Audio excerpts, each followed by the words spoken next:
you doing? Ain't nothing to it but to do it, brother. Let's roll. In a world where Carolina Panthers fans have an insatiable thirst for Panthers news and opinions, only one podcast roars ferociously. It's the C3 Panthers Podcast.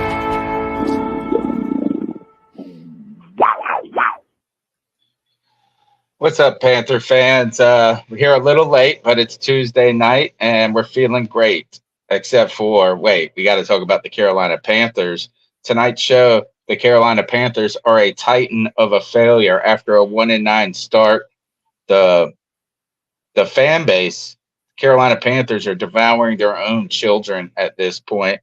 Again, sorry for the delay. I'm on location or doing this remote, and clearly, as usual, par of the course, there's always some sort of technical difficulty with all my equipment that I brought.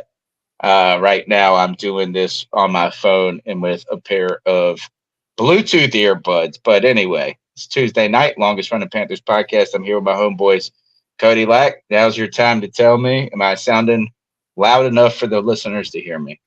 Yeah, you sound loud and clear, man. Loud and clear. Just happy to have you on a Tuesday night, man. Listen, the Panthers, we're at a low point, maybe even in the history of our franchise. This offense continues to not be able to get off the ground. The defense tries its hardest, even in spite of all of its injuries, to keep us in the game. But this lackluster offense just makes that impossible to do so. We have rumors about firings, about when that might happen.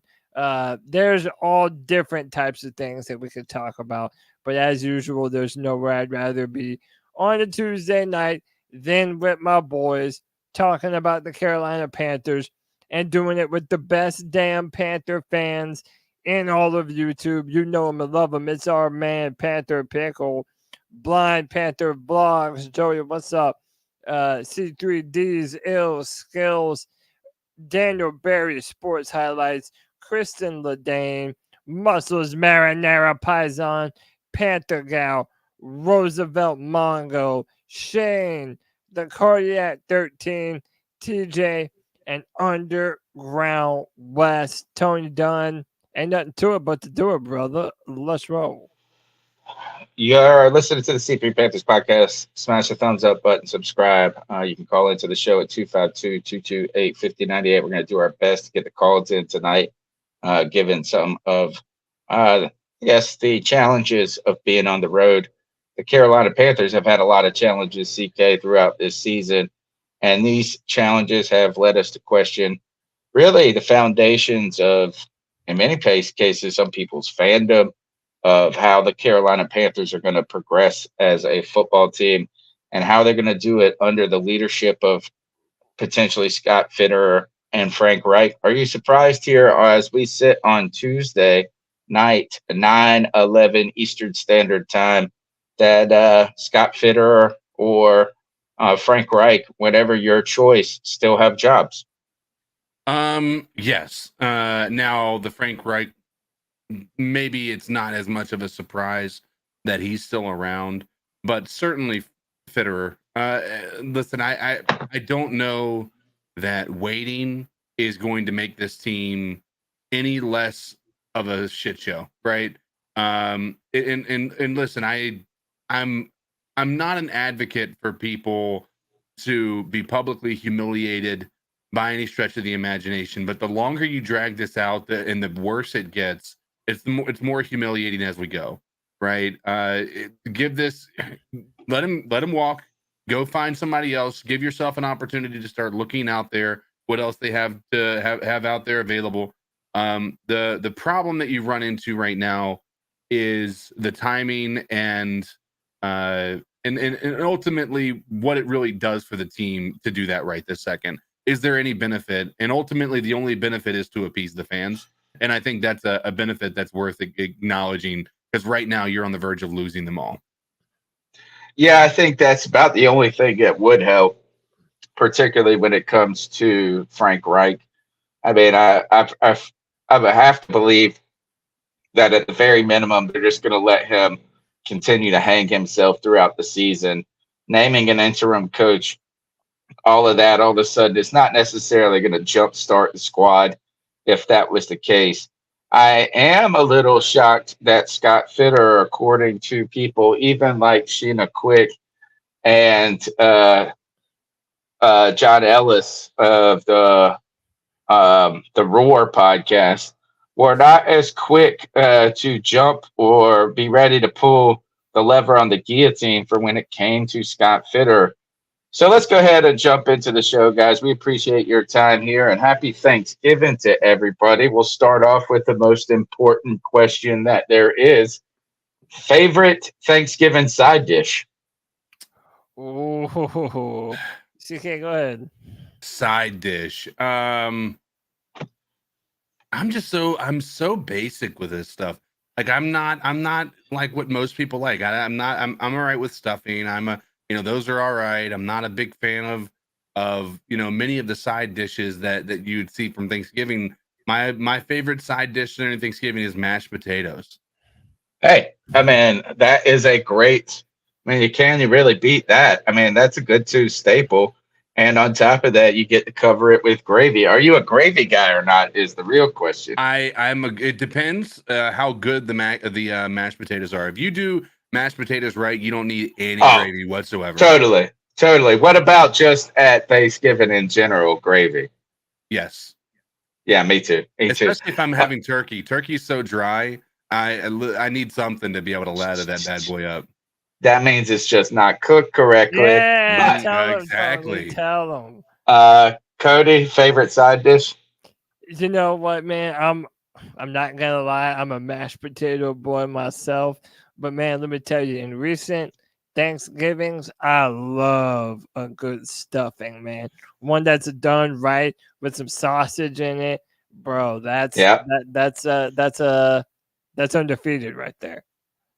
Shout out to my daughter Madeline. Hers would clearly be green bean casserole, which is a solid. Who doesn't love mashed potatoes? But hey, as an Italian kid right here, and I hope Muscles Marinara, yeah, he is in the chat. My grandmother always puts out a full Thanksgiving traditional spread, from the stuffing to the turkey to the green beans to the mashed potatoes. But she always makes a beautiful lasagna as well. So my favorite side dish at Thanksgiving is my grandmother's lasagna. It seems like an odd. You were gonna say something Italian. I just knew it, bro. And you know what? Is her stuffing? She even does an Italian stuffing. It's a little different, but sausage. I mean, fantastic. So I hope I'm a turkey guy myself too, over ham at Thanksgiving. Nope. But it's got to be cooked. I mean, you got to do it right. You just can't throw it in the oven and just let it dry up. Well, how do you do your turkey? Because me, I love them fried, man. You might burn your house down in the process, but a fried turkey, dude, that's unbeaten, bro. For me, it is still a roasted turkey, and I think there's some tricks to the trade. Is that one, you brine it for at least a day before, so you soak it in salt water and lemon juice. That helps it. I think the way that you can tint it, right? You want to put a tint on it to keep it from going too crazy. You want to go low and slow. You want to use your pounds to minutes, like 12 minutes per pound or whatever it is. You can just Google that. And you got to cook it you got to use the meat thermometer so you don't overcook it, right? And then if you cook it just right, and then you let it rest, you got to let it rest before you cut it, it will be perfecto. Look, with that out of the way, let's get to the Carolina Panthers. Cody, Titan of a failure this season. I was thinking about this, is that we've had 2 seasons in the Carolina Panthers history that have been in this this discussion of this bad, right? You had the 2001 season, which I can't even remember. You have the 2010 season that brought us Cam Newton.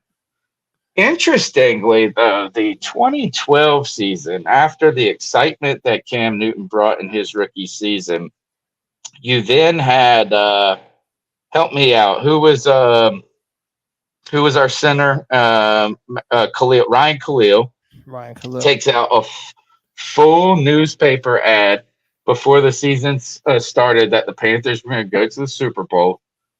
And the Panthers started 2-8 that season. And it was a miserable start. They got a win in week 2. They go and then went on. I think they went 1-7. And then they got another win. And then they had another loss. It was after a loss to Dallas at 2-8 that they then decided to fire Marty Herney. But on top of that, the discussion, boy, we were livid as Panther fans. We were really frustrated. He was so high on Cam Newton. The Cam Newton haters were coming out of the woodwork easily at that point, talking about how we told you he wasn't going to be as good as he was. He's just a runner. But the real problem with that Panthers team that year was the defense that was just so horrendous under Sean McDermott. The team somehow pulled a Ron Rivera and finished the season 7-9. Now, while I don't expect this Carolina Panthers to reel off 7 wins at the end of the season, in fact, I'm watching this team play. It really seems like any win, one more win, would be an accomplishment in its own right. But what I kind of go just continues to circle back in my mind on this is that social media was in its infancy in 2012. Yeah.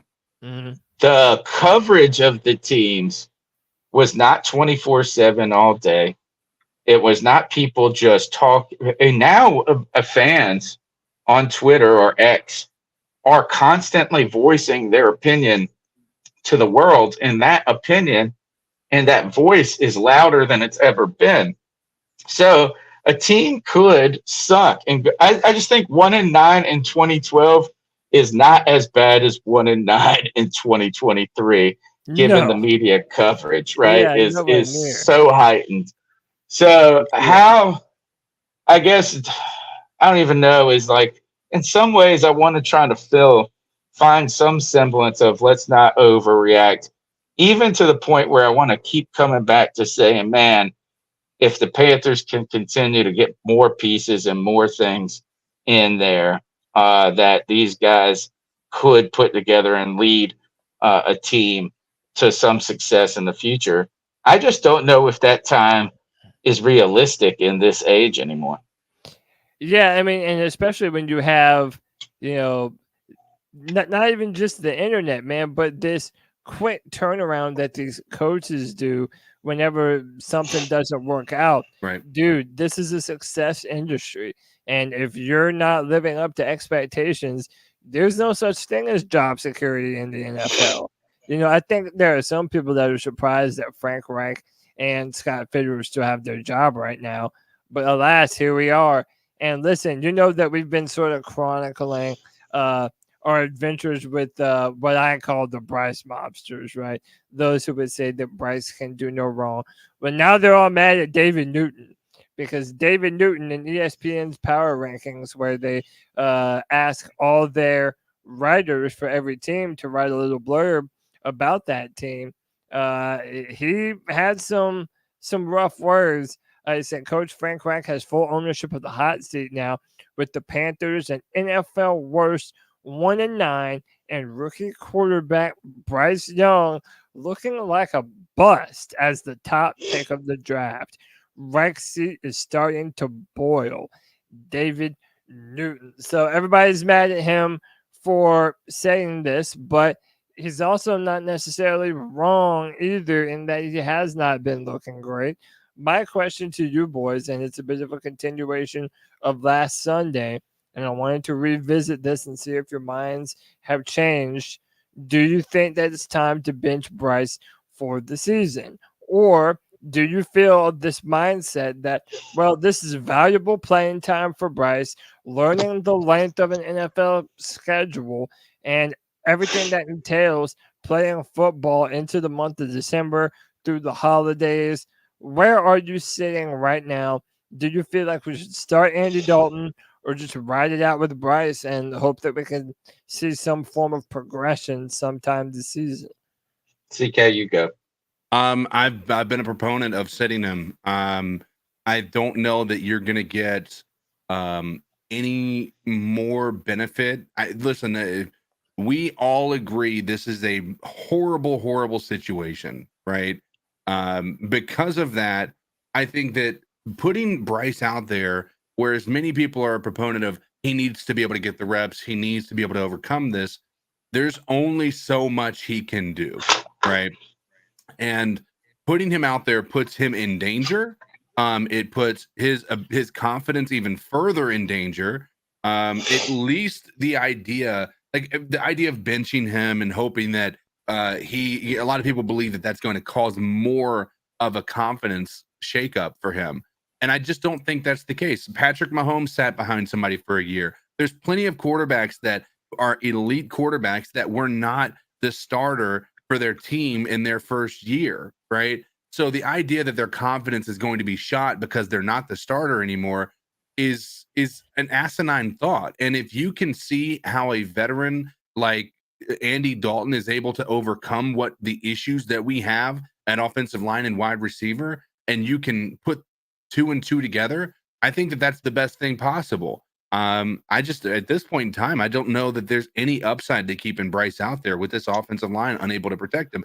And especially with Frank Reich saying that our strength as an offensive line is power run game, but I don't want to be a power run game team. So we basically built an offensive line that doesn't go with what the offensive play style that Frank Reich wants to run. The best thing that could have possibly happened to Bryce is be a power run game from day one, and to have your own coach agree that this team was built to be a power run game, but he doesn't want this offense to have that identity is an absolute travesty and should be a immediate firing just off of that statement alone. I agree with CK 100% at this point. For a long time, I have been a proponent of this. Is I wanted Bryce to start regardless of. I didn't think, let's let him sit for a whole year behind Andy Dalton. I thought that the time for him to learn on the job, that's the best type of learning you can do, even if it is through adversity. I think it is time to put Andy Dalton in there, but not because Bryce Young has faced adversity, not because there have been moments where he struggled or that he hasn't shown me enough. I think it's because right now there seems to be no semblance of any type of ability to improve this offensive line from week to week, even if it's just a little bit. So I think in some ways it's kind of a miracle he hasn't been hurt already. If you saw, look, I know the Dallas front is insanely good and that amount of pressure is not something that's going to be generated by every single team. But right now it looks like all of these guys are on their way out. The fan base is going nuts. Where are you?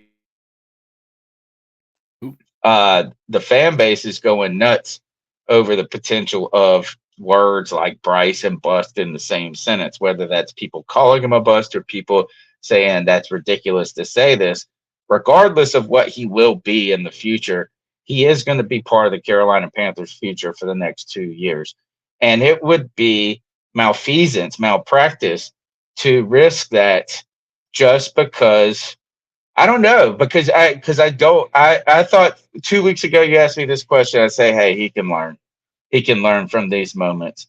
But right now what he's learning is to be fearful. It's destroying him. And what I would say is that it's a parallel to what could happen or what did happen to David Carr with the Houston Texans. You would hate for something. Look, there's two superpowers that people said that Bryce has that's the reason he should be the number one pick. One is his just high football IQ and processing ability. Other is that ability, that intangible ability to make plays off script, to show up under crazy pressure. Where you think of that Auburn game where they marched 95 yards and he's smiling, and you're like, anybody else would be nervous as shit. Those are his two superpowers. I would hate for you to ruin that second one, ruin that superpower of intangibles that comes with a level of confidence because you just kept throwing them out there to the wolves. So I think particularly if you don't think Frank Reich is going to be the coach next year, I think it's just time to say, and I think you have to have a very candid conversation with Bryce Young and say, this is our interest for the long haul in the future, not because we believe you played bad. And I don't want anyone to misinterpret this as me saying that we should bench him because he's played bad. I think it's for protecting, and we're not protecting, investing in the future. Yeah, and I've listened to people make the devil's advocate argument to this, though, is that you're not going to be able to continue to evaluate Bryce and hopefully see him better himself in some of these scenarios if we decide to bench him. Also, if Frank Reich is a lame duck head coach, right, and he's fighting for his job, what's in his best interest? To start Andy Dalton or to continue to roll with Bryce Young? And there are two questions that we don't need to answer right now. Is Bryce already at that point where leaving him in the game is genuinely doing him long-term damage and potentially hurting his development? How much of that is something that you have to weigh? I mean, is that going to hurt his confidence going forward more than benching him? That one, I'm not sure. Also, you have to ask yourself, and this is another honest conversation that people are having, is it possible that this offense could be better with Andy Dalton? And I think a lot of fans have wondered for a long time if that was worth exploring. I believe the most passing yards that we had in a game this year came with Andy Dalton under center against the Seattle Seahawks. So a lot of these questions right now, they're relevant, you know? And I almost don't know that it's worth it just to have him to continue to get some development down the stretch for you to put him in harm's way. And like I said during the postgame show, potentially get him hurt at the very end of the year, like what happened with Austin Corbett, and have him miss time this offseason to continue to grow and potentially not be available by the start of next season. I just think that's malpractice at this point.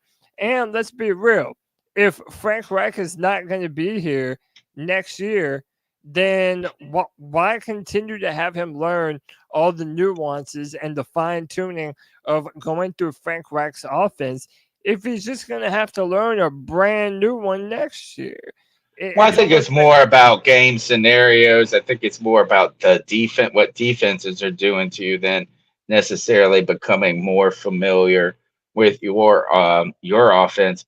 But I think going back to your point, Cody, I frankly don't care if this team can win more games with Andy Dalton or not, because, and this is the thing, is I don't think any of this season was meant to try to win in a way. I mean, like, sure, who doesn't want to win? Who doesn't want to be better than expected? Who doesn't want to try to make a playoff? I'm not saying they're going out there and games. Honestly, you could say that they're going out there and not trying to win games at 1-9, though. But who cares if we go and win two more games with Andy Dalton? Who cares if we have one or two more better, a little bit better of an outing that just makes us not as angry for a moment? What really is the point is Andy Dalton is not any part of the future. This team sucks. This team stinks. Yeah. And it's not because of Bryce Young, but he has not been as exciting or impressive as, I wanted 100%. Him to be. But 100%. But who really cares?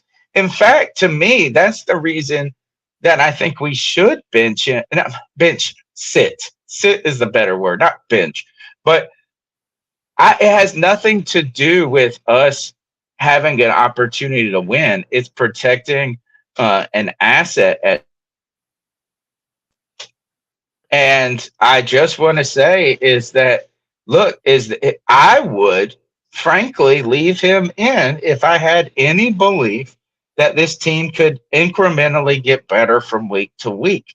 Yeah. But right now, this team is getting worse from week to week.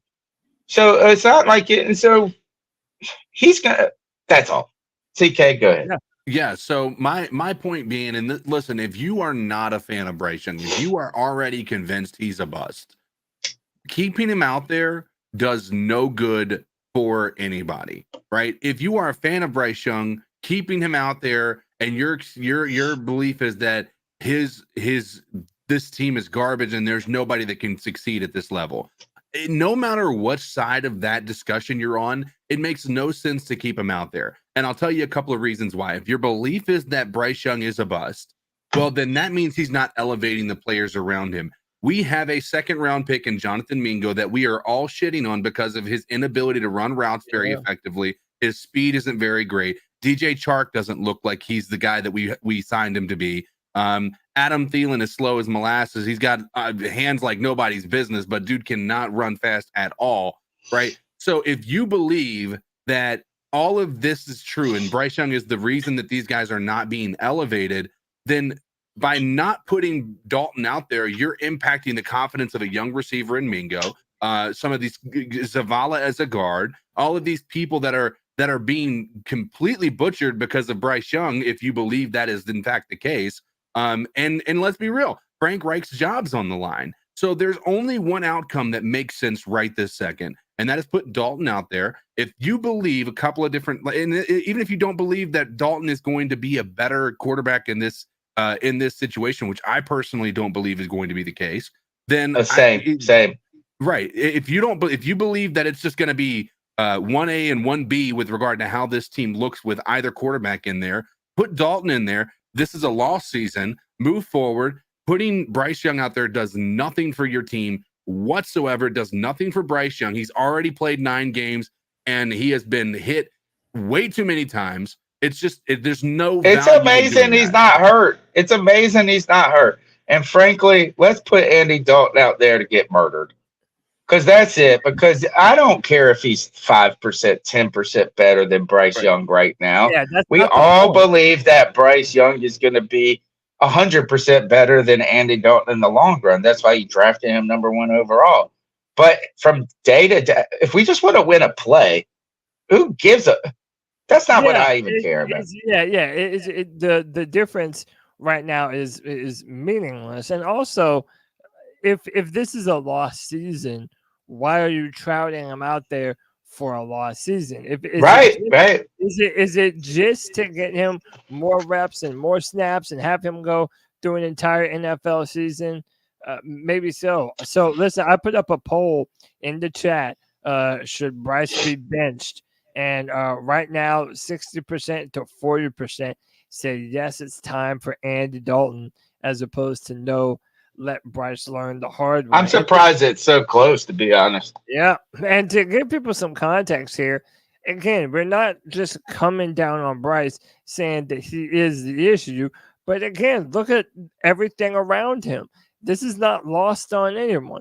Panthers wide receivers DJ Chark and Jonathan Mingo played a combined 100 snaps yesterday. Chark was held without a catch. Mingo actually outsnapped Adam Thielen, but caught just one pass for 6 yards. And Terrace Marshall Jr. didn't have a catch because he was a healthy scratch. And the team sucks. The team sucks. From the Those guys did the receivers. Everyone right now is a part of Bryce having no confidence in what he's seeing or the protection in front of him.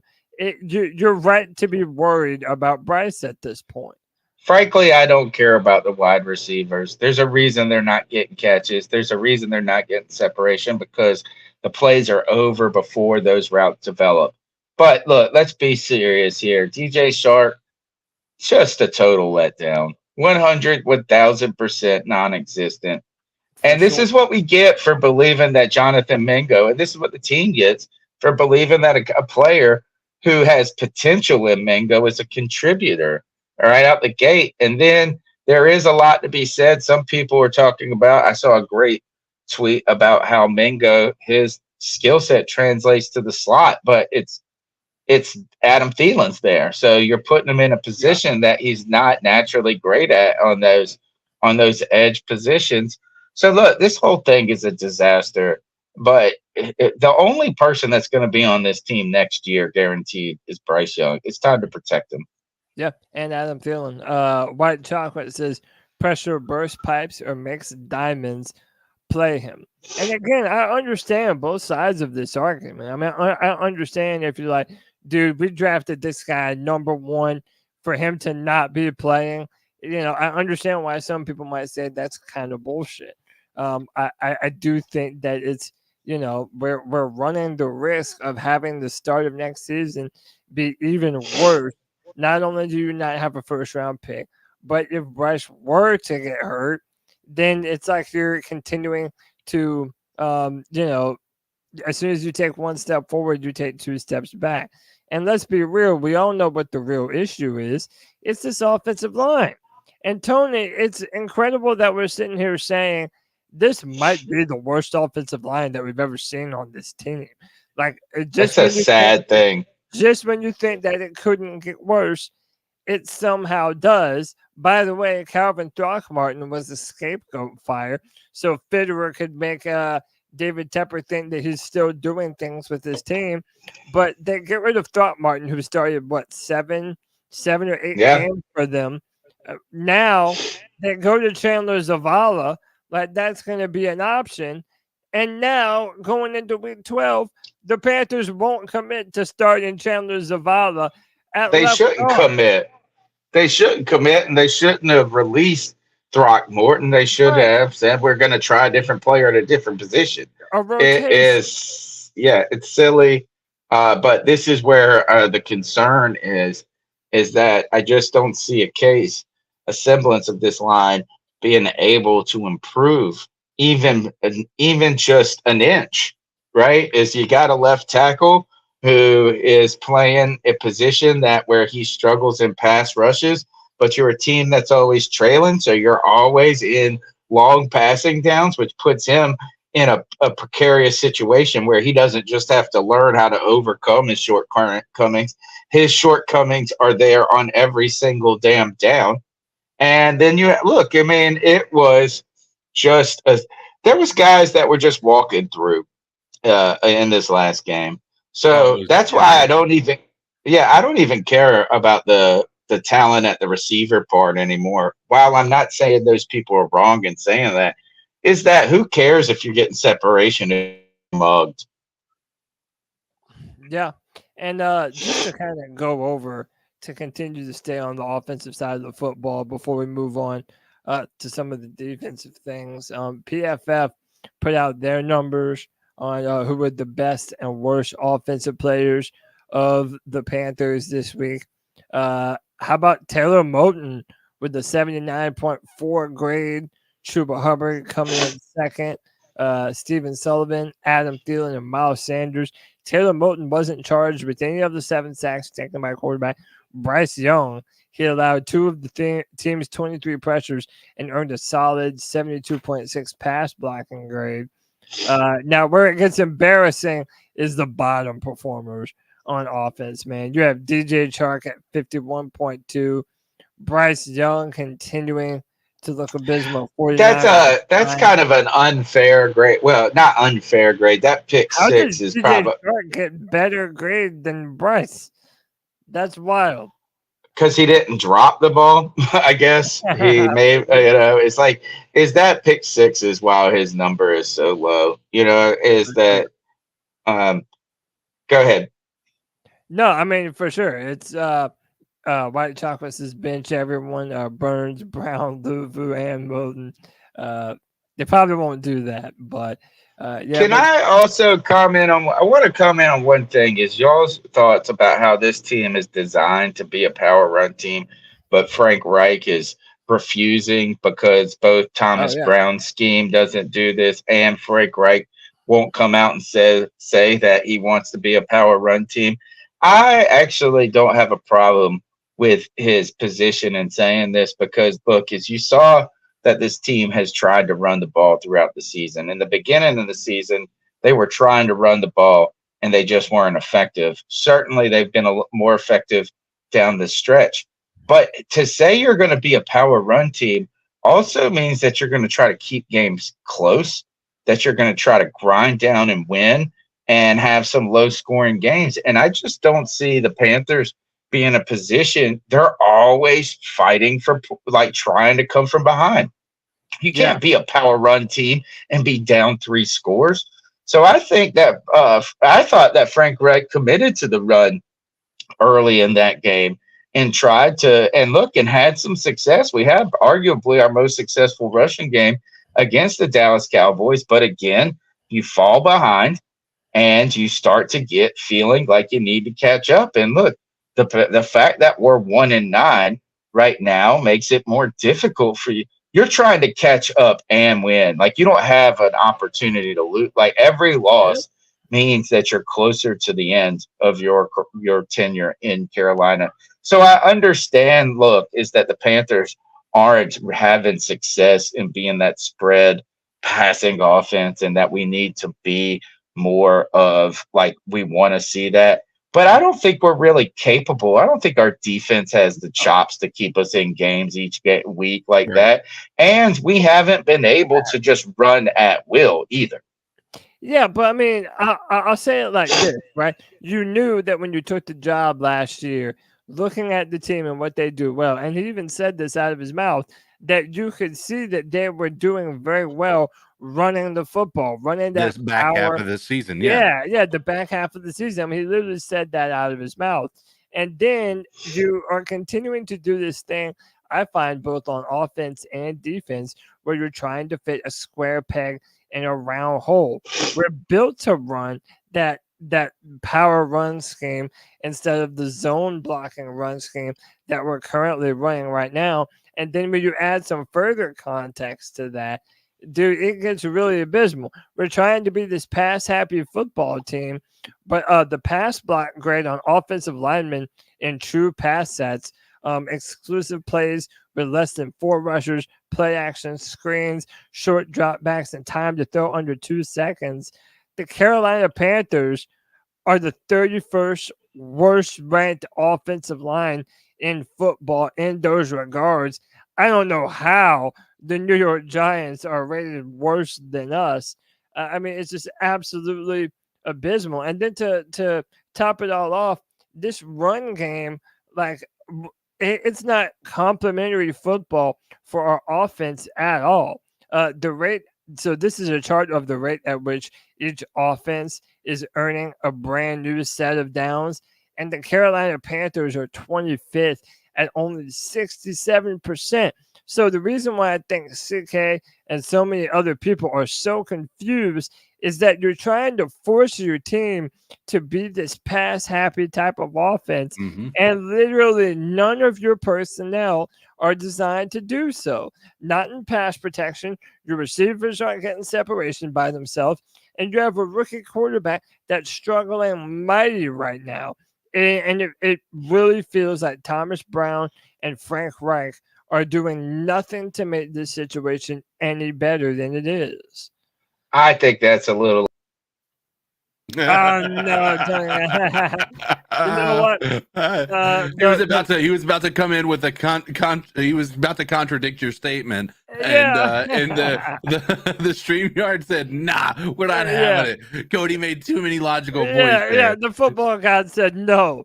Truth was spoken on the C3 Panthers podcast, and it shall be known. Yeah, I think most people agree with that assessment, CK.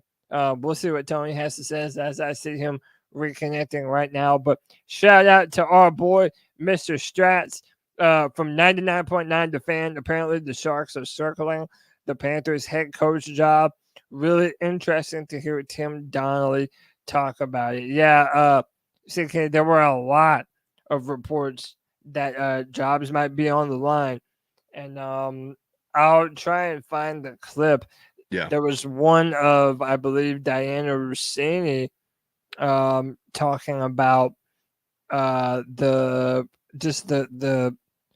likelihood that someone's going to be fired. I meant to put this in the presentation, but I'll just throw it up here right quick. From Diana Rossini, pretty much Diana Rossini pretty much all but confirms that barring some drastic turnaround with market and tangible improvement, the Panthers coaching staff will be all effectively wiped clean by David Tepper, who will be looking to take another swing at fixing the franchise. So this kind of doubles on top of what we were saying. Yeah. It's like right now the coaches, it's already a bad deal what we have going right now, but it feels like the coaches are certainly doing nothing to make it any better. Yeah. No, I just don't see any positive movement at any level. You can argue that the defense is looking like they're doing the best they possibly can on an absolute skeleton of a defense. Or so you can make an argument maybe EE is out there doing some great things with that defense, but I'll tell you what, this offense with all of these, this incredible coaching staff that we all thought we were getting, from Frank Reich to Thomas Brown to having Josh McCown as a quarterback coach to having some of those Jim Caldwell in the back. They're hopefully giving some people some ideas of how this offense can be better. There has been no progress at any level at all. Maybe just the running game. Like that's the only improvement that I can say we've seen from week 1 to this point in the season. And that's it. Yeah. Like you can't look at this and say that there's been any improvement anywhere. When we go into games, like their game plan seems the same as it was the week before. Week in and week out, doesn't feel like they make any adjustments at halftime.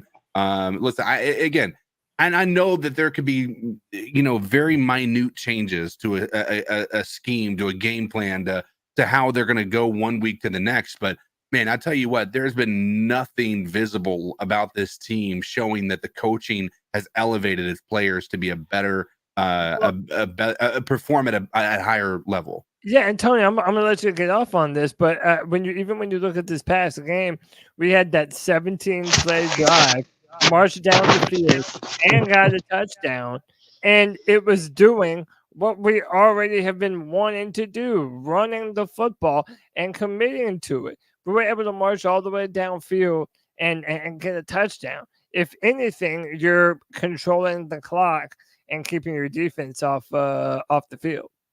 Tony, too simplistic. Hopefully you can hear me. Yeah.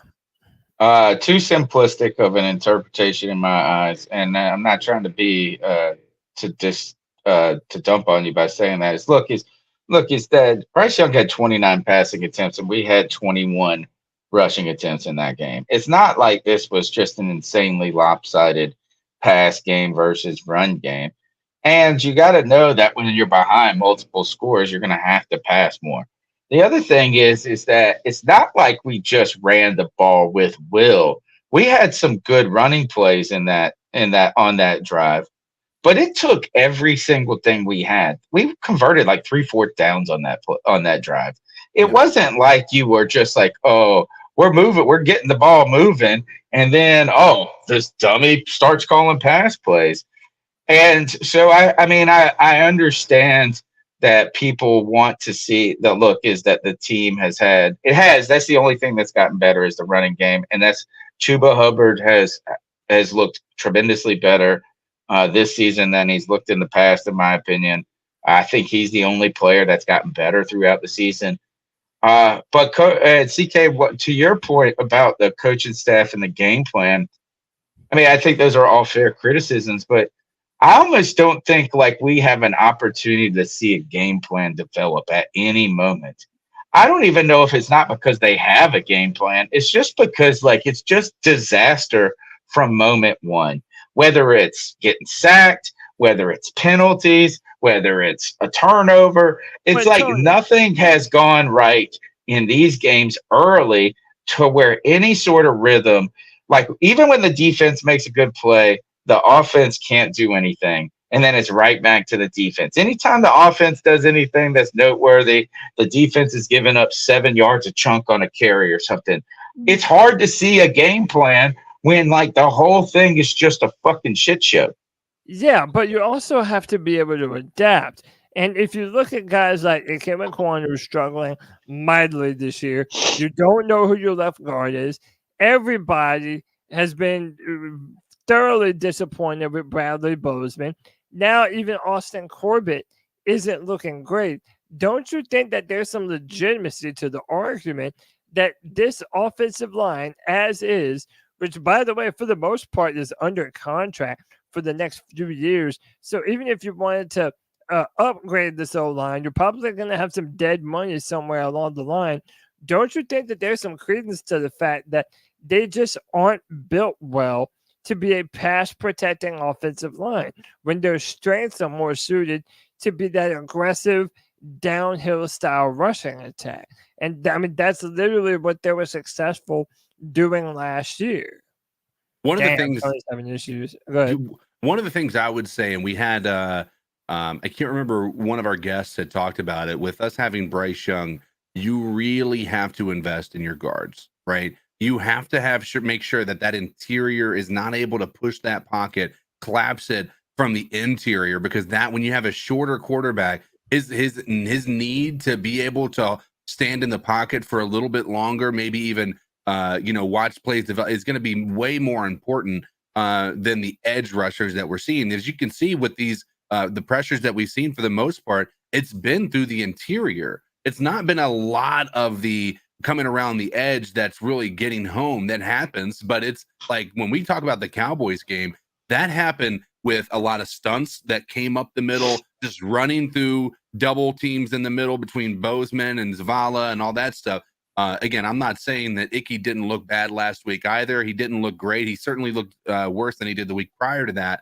But, it seems like the interiors are a leaky part. And I think you have to, if you believe that, you're going to have these guys on the team next year regardless, right? Put Icky at left guard. Like I said, I was against it at first, right? But if this guy can shore up the interior and allow Bryce to not have to feel like somebody's in his face, like, what's the biggest concern when you have a short quarterback? And that is people getting too, like, the defensive line on the interior being able to get in his face and bat down passes, him not be able to see where he's throwing the ball because the defense is already there in his face. If you can stop that from happening by having a great interior line, I think that's worth experimenting with Icky, because he clearly has the dog in him to push these guys around. He just doesn't seem to have the speed to help prevent these guys on the edge from being able to get home from, a good amount of those pass plays. Yeah, man. Shout out to D's. He says I'm looking like a genius, man. But I mean, dude, really, it's not a great situation to be in, because Brady Christensen is only under contract for one more year next season. Now you're going to be putting him at left tackle if we did commit to making Icky a left guard. Now you would be putting. Or you go get one of the agency. Go get a real him. Yeah, but what left? Somebody. There's always somebody. Tony, you're just breaking go get the top one. You're breaking up real bad, dude. You might need to come back in and come out. But I mean, I just don't know what high-end left tackles are available in free agency. You know what I mean? Like, if you're a left tackle worth your weight in salt, then more than likely the team isn't just going to be, letting you out the door. I mean, I don't know where they would go and find this, man. I mean, I know one thing is for sure: we're missing the hell out of Brady Christensen right now. That's for sure.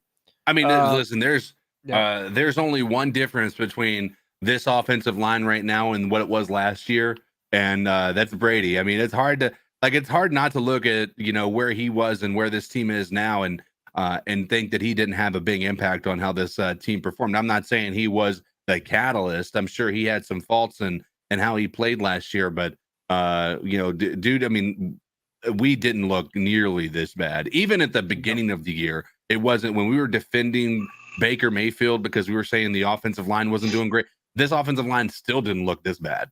No. Didn't Tony, look this bad. I think we got you back, Tony. You want to try again? No, man, I think you guys are handling it fine. I mean, I'm just saying this is whoever, just go get the top guy in free agency. I mean, look, Teron Armstead was out there. I don't know what he's doing in Miami. I can't say it's going to necessarily fix things, but it's not like there's not going to be it's just this is you can't go into next season just think, oh, well, we'll try it with Brady Christensen at left tackle. And then this and this and this is you got to have not only number one plan, but like 2 or 3 backup plans here. Yeah, but why will we never just give Brady Christensen the chance at the because we don't have time. We don't have time or the luxury. You know what? You let him go and have a real battle in camp. And if all of a sudden he's winning and doing well, then sure, give him the opportunity. But you don't give him the opportunity by not going and bolstering the position.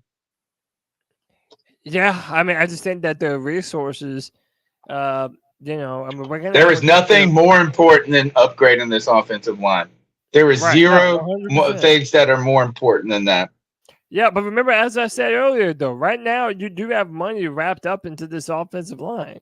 So even upgrading. No, you don't. Who do you got wrapped up? Yeah, you do. You have Bozeman. You have Austin Corbett. Icky is getting paid a good amount. By the way, Brady Christensen only has 1 more year on his contract, and Icky's a rookie. So, yeah. On a first round, like top 10 contract. Yeah. So, you do have a lot of money wrapped up into your O-line. There's no way you're going to be able to get away from any of these guys, even if you wanted to. No, I think you keep all of them. I don't want to get away from them. I want them to be part of that solution. I just want more people added to this team. I want them to be in a position where they could potentially be successful. So, look, we need to talk about this story because it was one of the biggest ones going on right now. And you know what? It's one of the things that actually, in recent hours, has given Panther fans a little bit of hope. Should the Panthers be interested in looking to sign Darius Leonard? This was a news story that I know his barber. Do you really? Remember CK? Yes. Yeah, we met him at the training camp. Yeah, and we gave him a shout out on the show. Remember telling me about that? Yeah. So today, listen, Darius Leonard, he hadn't even been playing that much for the Colts this year. They were wondering about injuries and snap count, all these different things, but the Colts just straight up released Shaq Leonard, and now he's going to hit waiver wires. He put out a message on his Twitter. It was looking like a retirement message. Normally, that's the font and the picture you would put out when you retire, but no, he's moving on, and he's looking for another team. And this is the reason why Panther fans were kind of excited about this, boys, because the waiver wire order is based on the reverse order of the current NFL standings. Right now, the Panthers are number 1, and the Cardinals are number 2. Leonard is owed $6.1 million for the rest of the season, and if a team claimed him, they'd be on the hook for $6.5 million that is guaranteed for injury in 2024. He is under contract until 2026, in which that cap hit becomes $16.1 million in 2024, $19 million in 2025, and $19.6 million in 2026. Now, a lot of people are balking at the dollars and the contract, but boys, as someone, look, let's be real. Shaq Thompson probably played his final snap as a Carolina Panther. You have not been able to replace Luke Kuechly or Thomas Davis. He already has that Carolina connection. If you're going to have a little more money next year, why wouldn't you want to put a dominant linebacker like Darius Leonard in the middle of your defense, man? Because dominant linebackers don't get released. They do when you have another dominant linebacker that's been able to take his place when he was injured over at Indianapolis, and that's going to save them some money potentially. So yeah, is that why? I think that his injuries over the past couple of years have been a concern. He had the back injuries and what have you. He was, I think his time, like seeing the other, I can't remember the other linebacker's name that took his place while he was out. He had been balling out. Last year he balled out. This year he's been doing a pretty decent job, and so I think that probably has a little bit to do with it. It might be him wanting to be let go. Listen, I'm sure there's going to be some reasons that come out of the woodwork later. But here's my thought. Right now, you have Frankie Louvu that you have to sign, and you have Darius Leonard, who you could possibly have on this team next year. This is one of the positions we're going to have to shore up in offseason anyway. So $6 million hit this year is nothing. $16 million hit next year is absolutely nothing. That 19, I don't know. That's a lot. Not when you're talking about paying Brian Burns $30 million. Listen, this is an important position we haven't had shored up in a while. I think it's worth, at least the idea of pulling him into this team. And if it doesn't work out, it doesn't work out. But I mean, at this point in time, you have nothing to lose. And correct me if I'm wrong here, but isn't the point of having a quarterback on a rookie contract is that then you can allocate other free agent dollars to building the team around him? Yeah. Like, this is a part of that, man. This is a part of that. And the fact that we've been in such desperate need for a linebacker for such a long time now, it makes it all the more of a no-brainer. Now, being realistic, does Darius Leonard want to be a Carolina Panther? Does he have a choice if you claim him? No, but that's the thing. If we claim him, no. But he can hold out. Yeah, I mean, he can hold out, but he is from the area. We're trying to be doing. Frank Reich is the guy that picked him. Team. That's another reason why people are mentioning us, because he was picked in I believe the second round when Frank Reich was the head coach for the Indianapolis Colts. So it kind of makes sense on a lot of different levels. Yeah, I mean, frankly, I don't care. The only reason that it wouldn't happen, in my opinion, is David Tepper is telling Fitterer, you're not making any more moves for this team. We're not going to be locking us up to another contract for a guy who potentially isn't going to be there next year. That I want, if we're going to hire new staff and a new GM next year, I want them to be able to build this team the way they want to and not have a burden of a big contract that they didn't really foresee having to take on.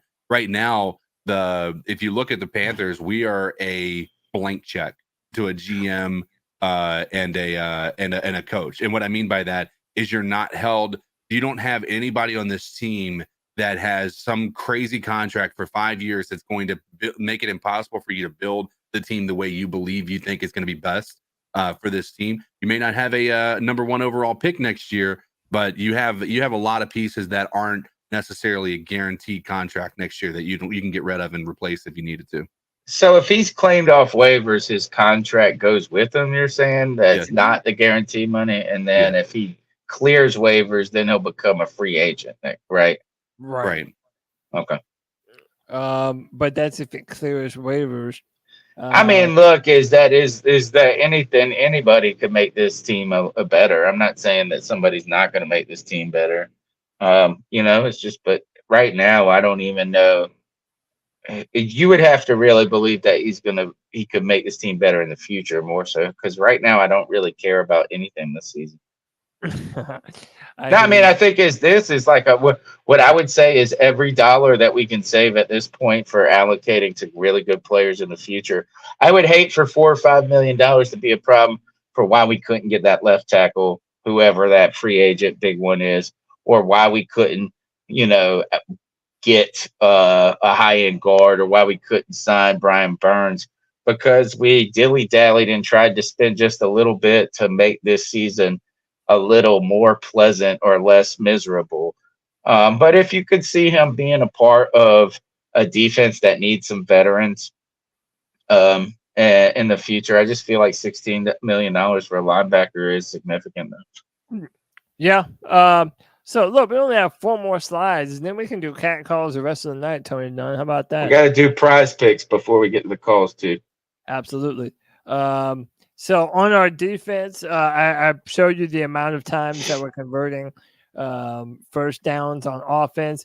Well, the defense is not looking too bad. This is the rate at which each defense prevents the opponent from earning a new set of downs. And currently, the Carolina Panthers rank 29th at 74%.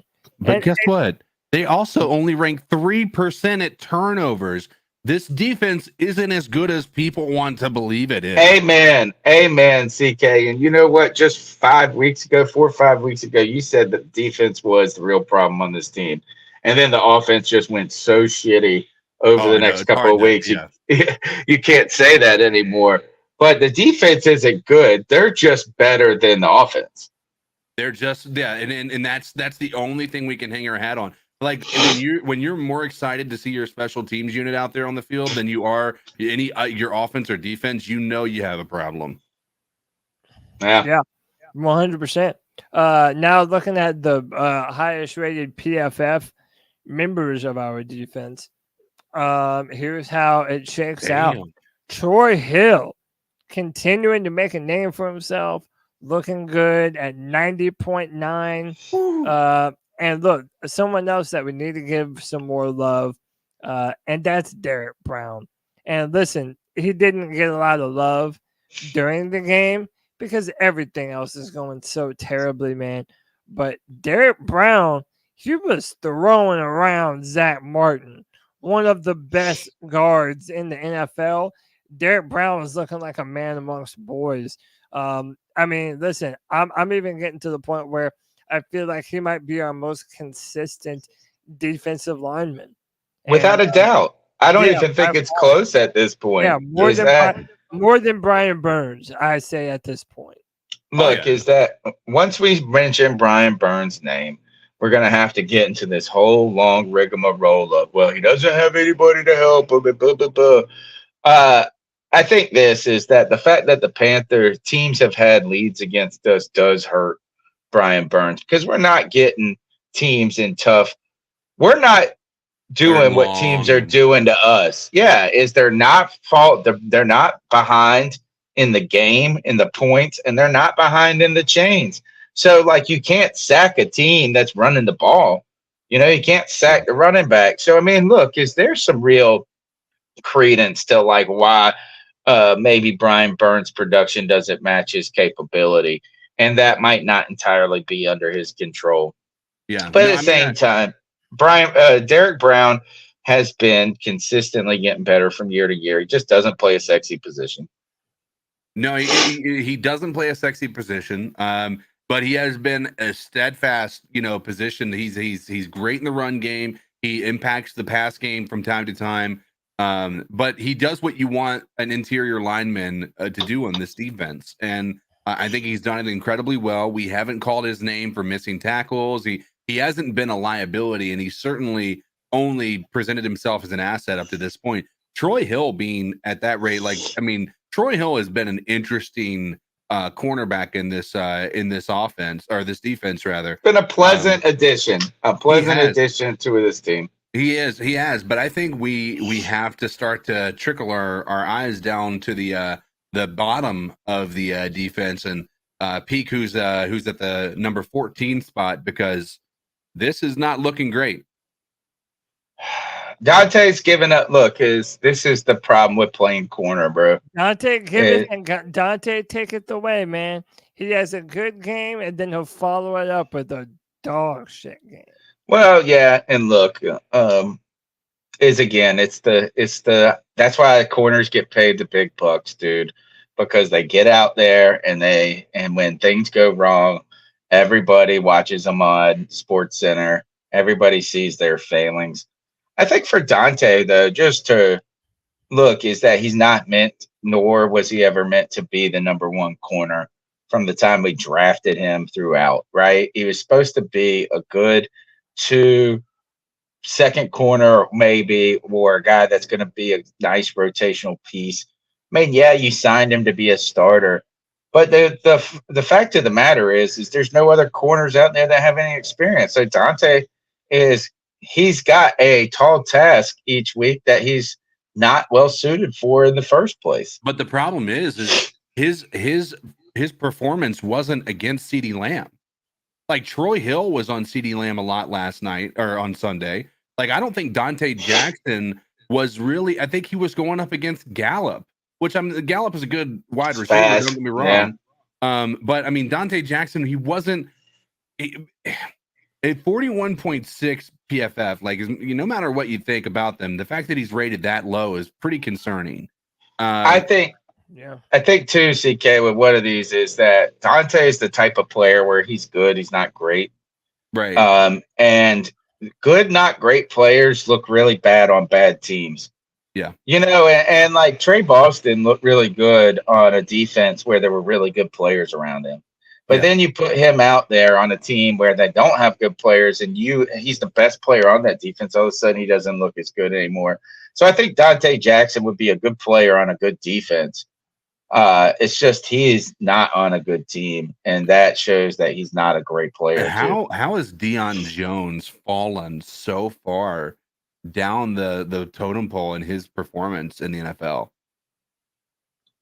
I don't know, man. That's hard. Man, I tell you, it's not for. Well, I guess he's only 28 too. I think. Yeah, he's not old, so I really don't know. Like, I don't understand how you fall that far. Like, he used to be a top tier linebacker in the league. I'm not gonna say he was like a top 5 or anything like that, but he was a solid starter for the Falcons there for many years. And to have him being in this position, it's just weird to me that he is this lackluster at this position with us. Like, I mean, I know again, like you said, average to mediocre players are going to look 10 times worse on a bad team, but yeah, I just struggle to understand how this is such a quick drop from fall from grace for him. Yeah, no kidding. Yeah, I mean it's been steep, man. And Shy Tuttle, we had some hope for. He's also not looking very good. Deshaun Williams, again, just a whole lot of nothing, really, man. But hey, man, before we go any further, we need to let y'all know that we are brought to you by PrizePicks.com, your number one spot for daily fantasy sports. Your boy was able to win $40 over the weekend using PrizePicks, man. And we want y'all to download PrizePicks today. Play daily fantasy sports with us. Make sure you use the promo code C3 when you sign up. All first-time users that deposit and use our C3 promo code receive a 100% instant deposit match up to $100. If you deposit 100, PrizePicks will give you 100. If you deposit 50, PrizePicks will give you 50.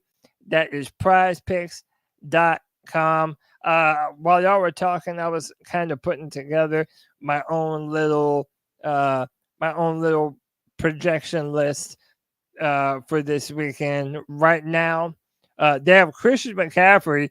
Man, you better jump on this right now because you get a free square. Can I go ahead and advertise this real quick? Yeah, first I want to just encourage everybody. First, thank you for all the people that are listening that have signed up with the promo code C3.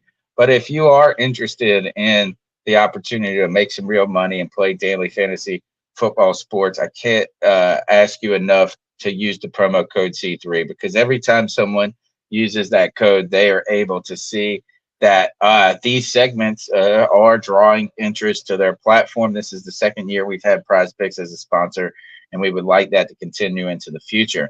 But they have a lot of cool things. And this week, because of Thanksgiving game, on Thursday, you're going to see the San Francisco 49ers. Christian McCaffrey is ultimately a free play. They got him. If he just gets 1 yard in that game, you've got a win there.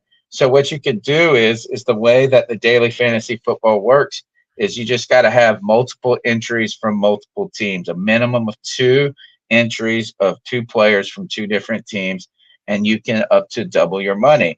But the more entries you have, if it's 3, you can win by 5 times. If it's 4, you can win 10 times. If it's 5 or 6, I think 6 is 20 times. So look, is that right now, though, statistically, you get a free one. So you could do a 4 play with the same odds as a 3 if you use that free square. So if you are looking for an opportunity to make the most of your initial deposit, now is a great time to do it with this promo offer using the promo code C3. Christian McCaffrey's a lock right there. Who do you like, Cody? Yeah, man. Listen, the only one that I'm hesitant about. So right now I have CJ Stroud at more than 275.5 passing yards. That's a lot. I know. I'm hesitant about it. Every week they have this crazy number for who CJ. are they playing? Jacksonville, who are 7-3 right now. So it is rough, and that is the better part of that team. That Division game. Yeah. You can see them stumbling right here. Yeah, that one I can be moved to change my mind. Christian Watson, the past 5 games in a row has failed to get to 45 receiving yards. So I have that again with him.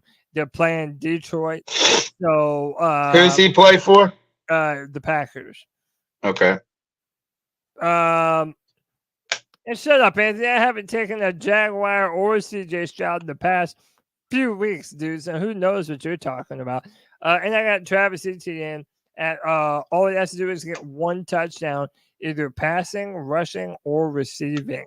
That's a lot. But I like him. I would tell you this, initial 1 touchdown. That's not well. I mean, there's an easy chance a player you could have had CeeDee Lamb against the Panthers. That didn't happen. You know what I mean? Like, I did. getting in the 86 passing yards. So getting in the end zone always comes with its own inherent risk, right? I think I would be. The number for CJ Stroud is not just that it's high. I think it's like one of those you just stay away from. It's not, it's like, because, I mean, he could go over, he could go, like, it's just, I don't know if I like to find something that's just a little bit more friendly in the numbers game. Who are the Panthers playing, and what is Adam Thielen's number? I mean, like, Adam Thielen is really only have 1 game where he didn't meet his number. We're playing the Titans. Okay. Which, if I could be wrong, but I feel like they have a pretty decent defense.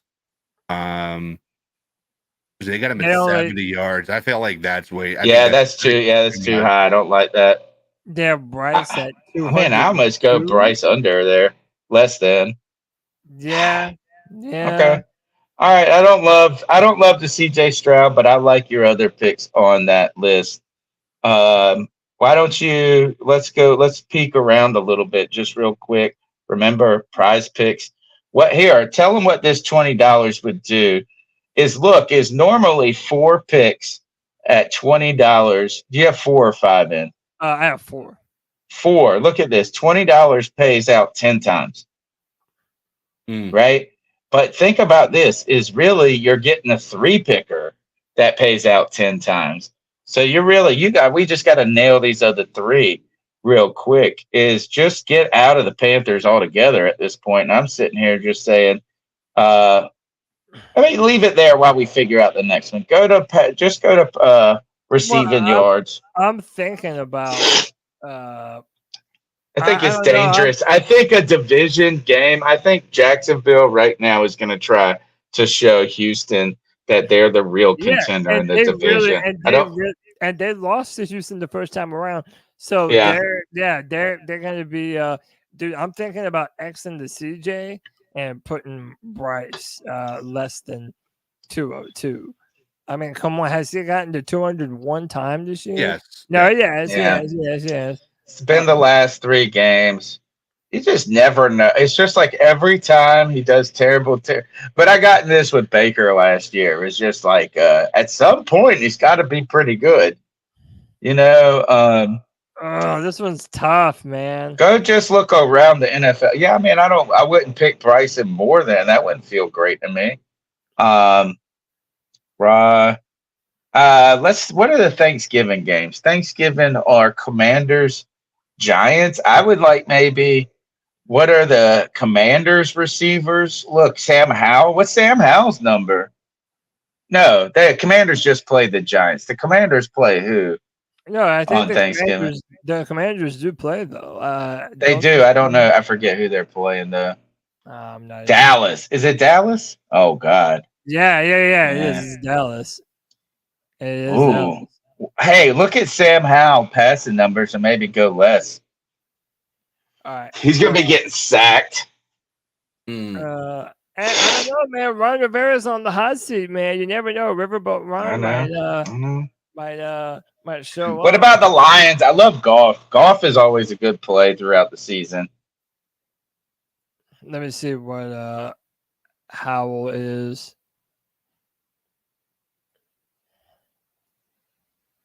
They have him at 255 against 255 Dallas. yards. Dallas is cooking. What did he get last game? It was terrible. You mean just the passing yards? It was 255. 255.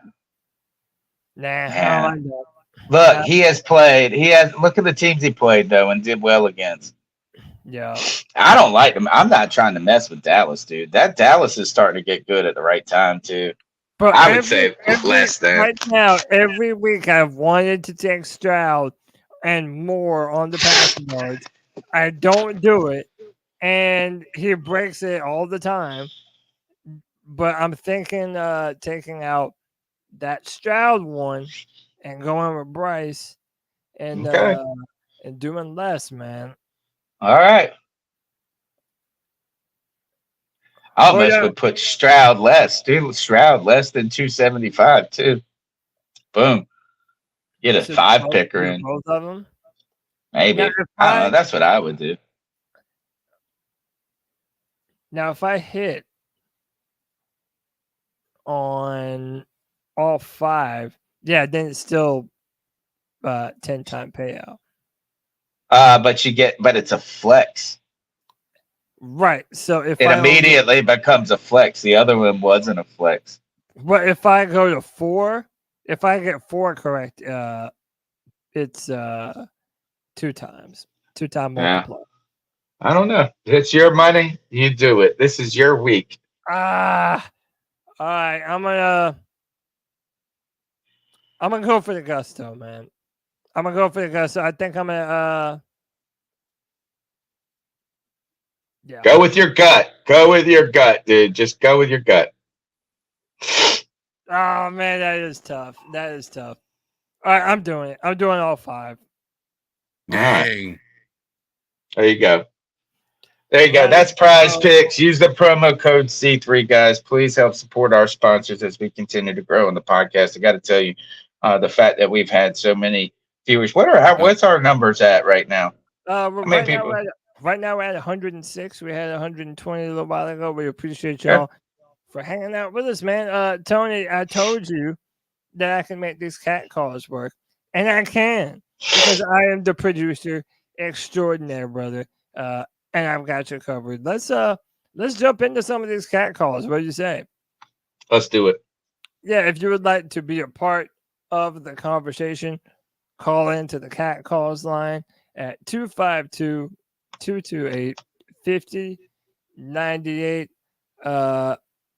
Let's jump into it. So what are your thoughts on catcalling? Yeah, it's pretty. You shouldn't do that to somebody. And how did that make you feel?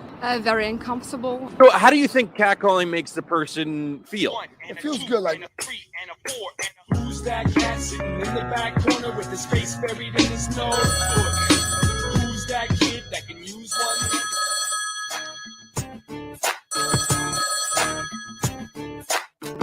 Happy Thanksgiving to you all. Love you all. Stay safe. Have a blessed day. Watch some football and relax on Thanksgiving. Praying for you and the Panthers. Mom. That's my mom's. Hey, Mama Dunn and the cat calls. Oh, it started. Appreciate you, Mama Dunn. Let me get on this Bryce sit or play thing. If you were going to let him sit and learn about it, Andy Dalton should have done it at the beginning of the year. We're too far in. We're way too far in. You know, Patrick Mahomes, he sat for a year. Chat, tell but me if he y'all got- can hear but that. Once he got the starting job, It's a little faint, he but we can, took I it can hear over. it. He never I gave turned it it up. up all the way. Back to That's Alex good. Smith. It was his job. You know, you look at the games we have left. The team's records are 27-33. We're not playing good teams the rest of the year. Like last week, we played the fucking Cowboys with probably one of the best defenses in the NFL. Of course, it was going to be a slaughter. Of course, it was going to look super horrible. Like we can't do a goddamn thing on offense. Of course, it was supposed to be like that. But the teams we play next, they're not that good. 27-33, the overall record. Now imagine if we can actually get some wins at the end of the year with this. Imagine if Bryce can get us some wins at the end of the year. So going into the next year, he has a little bit of confidence. Hey, we ended on a good note. Won a couple of games at the end. Maybe 3 or 4. You know, we have 7 games I love left. this I think we point. can win 3 or 4. You know, I just think there's no reason to bench him. He needs experience playing in the NFL. Not just scheme-wise, just playing speed-wise. And I think people saying, oh, we need to take him out. I think you're just babying him, honestly. Like, welcome to the pros, bro. We traded up 3 first-round picks. We traded DJ Moore. Fuck you. You're playing. I don't care. And you're worried about his feelings. Listen, if you're scared... Nah, we're not worried about his feelings. We're worried about his health. Sorry. Pressure, it bursts pipes or makes diamonds. That's his choice. Peace. All right. Good. I just want to say this is that I think that's a legitimate point of why to start him. We couldn't figure out why. You know, we were really concerned about the potential of him getting hurt. That's what it is. It's not about his feelings. It's not about him having adversity. It's about the fact is as this team just spirals the drain, do you ruin the one thing you have that could potentially be good with injury?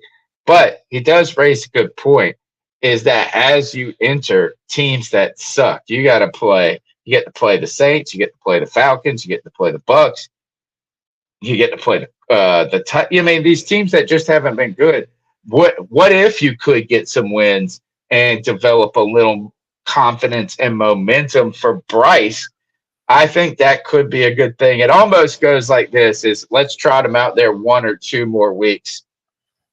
And if it continues to be like this against bad teams, let's really start. Maybe doing it this week would be too soon, but it would be something to consider as we get closer to the end of the season if we don't see any improvement from this offensive line.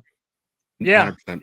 And there is the point to be made that he's never going to have that breakout performance if he doesn't Play. to play, you know?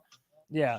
So, by the way, a few super chats. David Screw says, hey, C3, when can I be a guest on your show? Hey, hit up the free-for-all, man. Every Friday at 7 p.m. Come on to free-for-all, and that's what it's for, man. That's a great way to dip your toes into C3 Nation. Then Avery Stewart with the $4.99 says they just need to run the ball and set up Bryce with play action. It's almost like it's simple, Avery. It's almost like we can figure this out, and our coaching staff has a hard time with it. Well, I do want them to, even if we got to just get them under center more.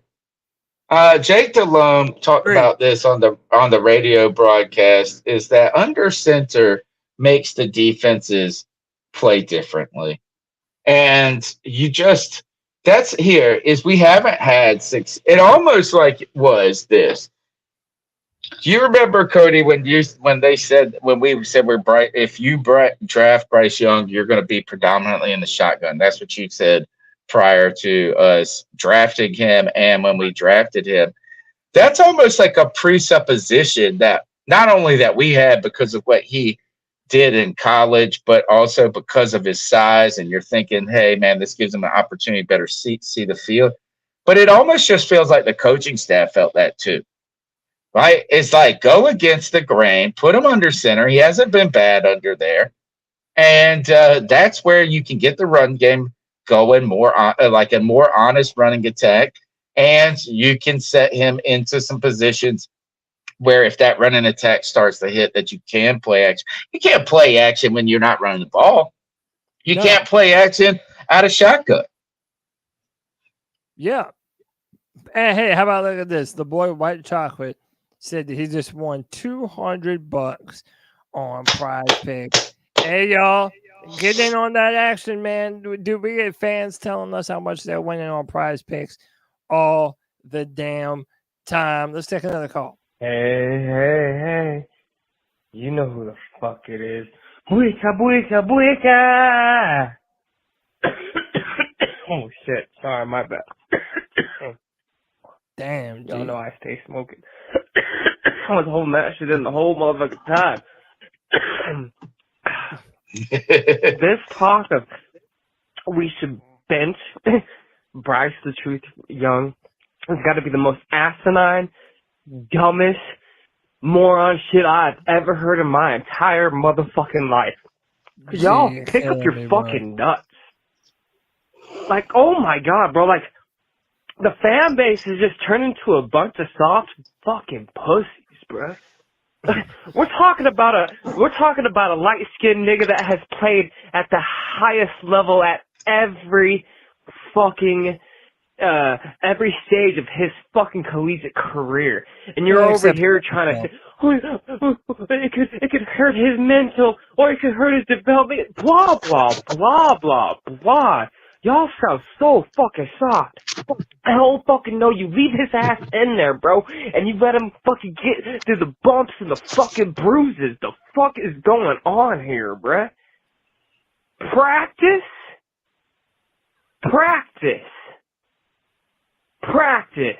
As my nigga Allen fucking Iverson said. So you want him to fucking, let's bench Bryce Young to save his, this dude does not flinch. His mental capacity is just fucking fine, bruh.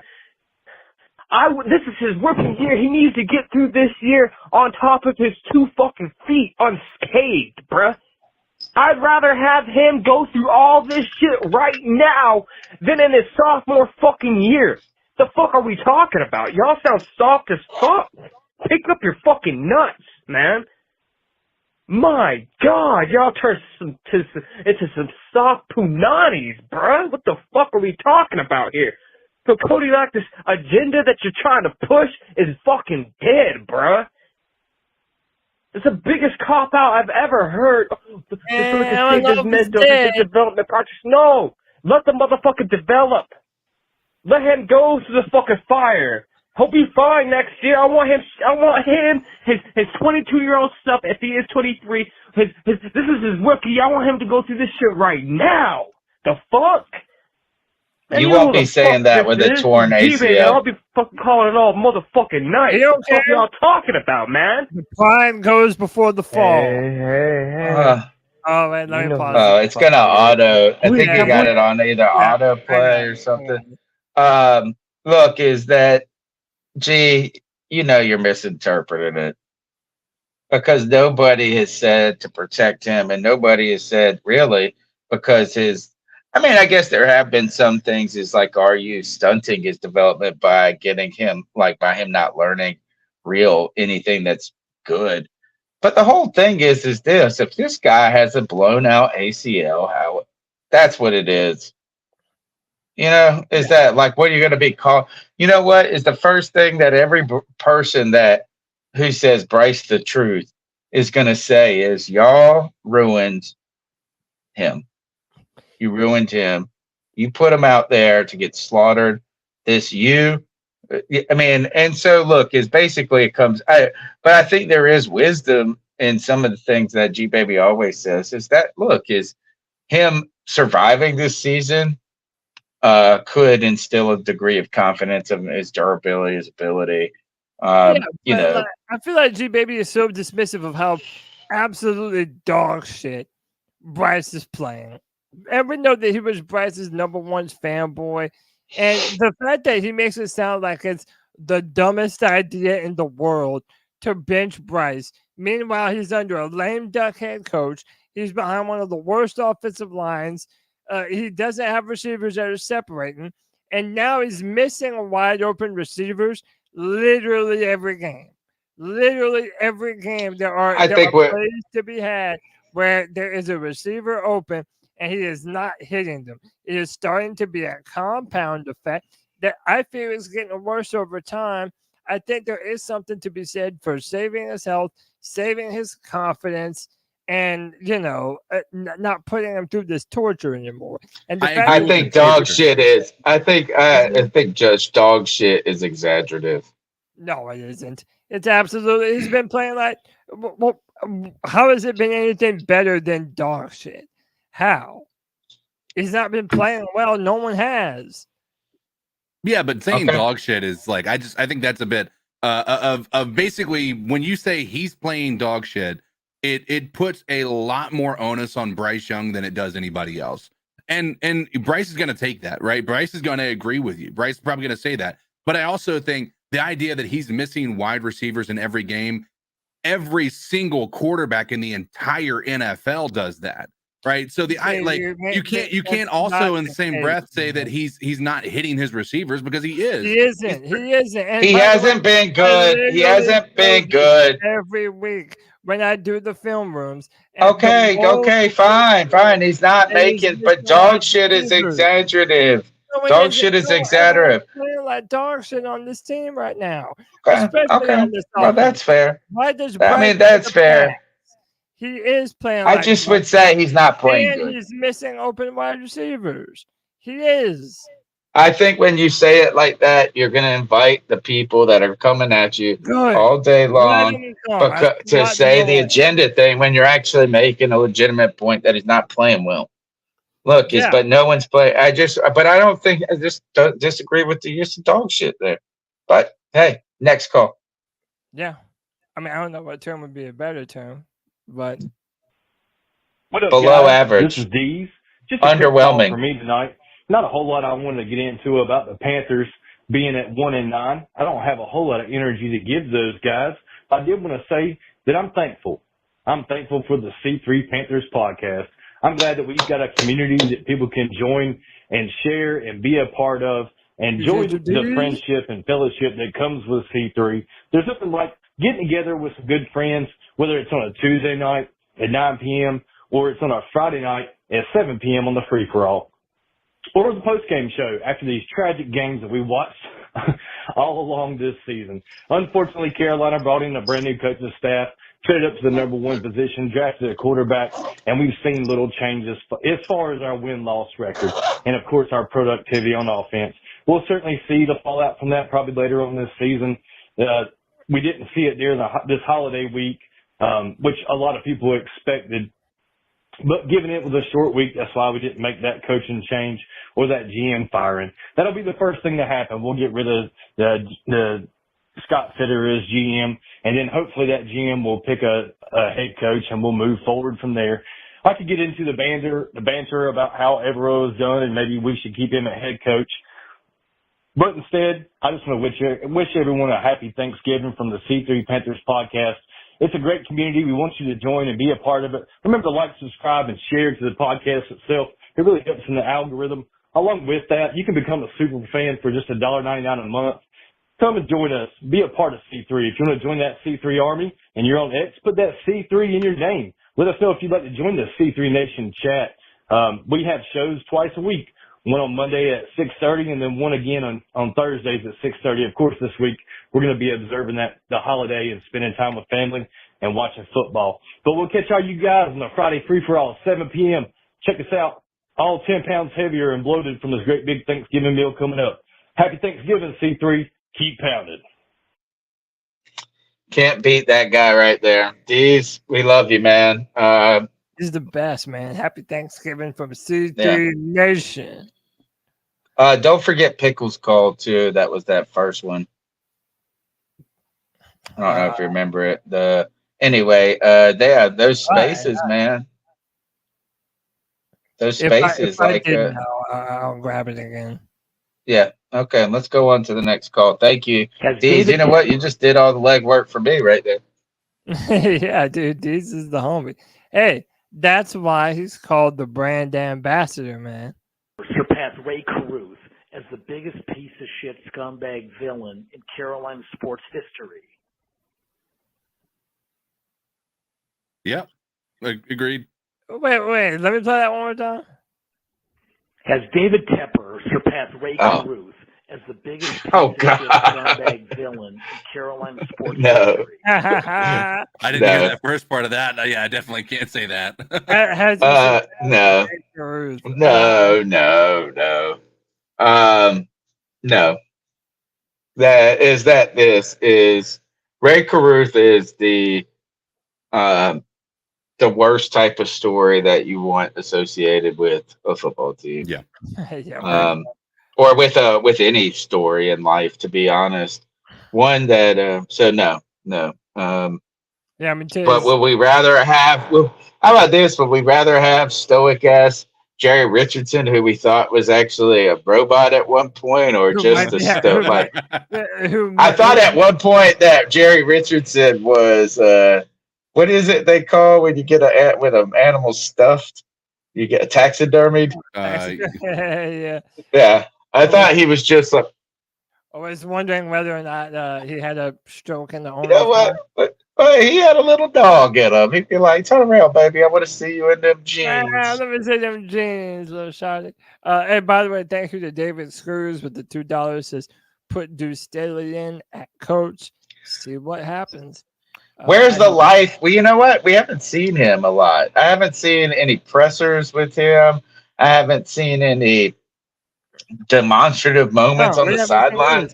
Well, I mean, I guess Just, the running game has been so underwhelming. It's like, why even hear from him at this point? But he was supposed to be assistant coach. I hear head you. coach.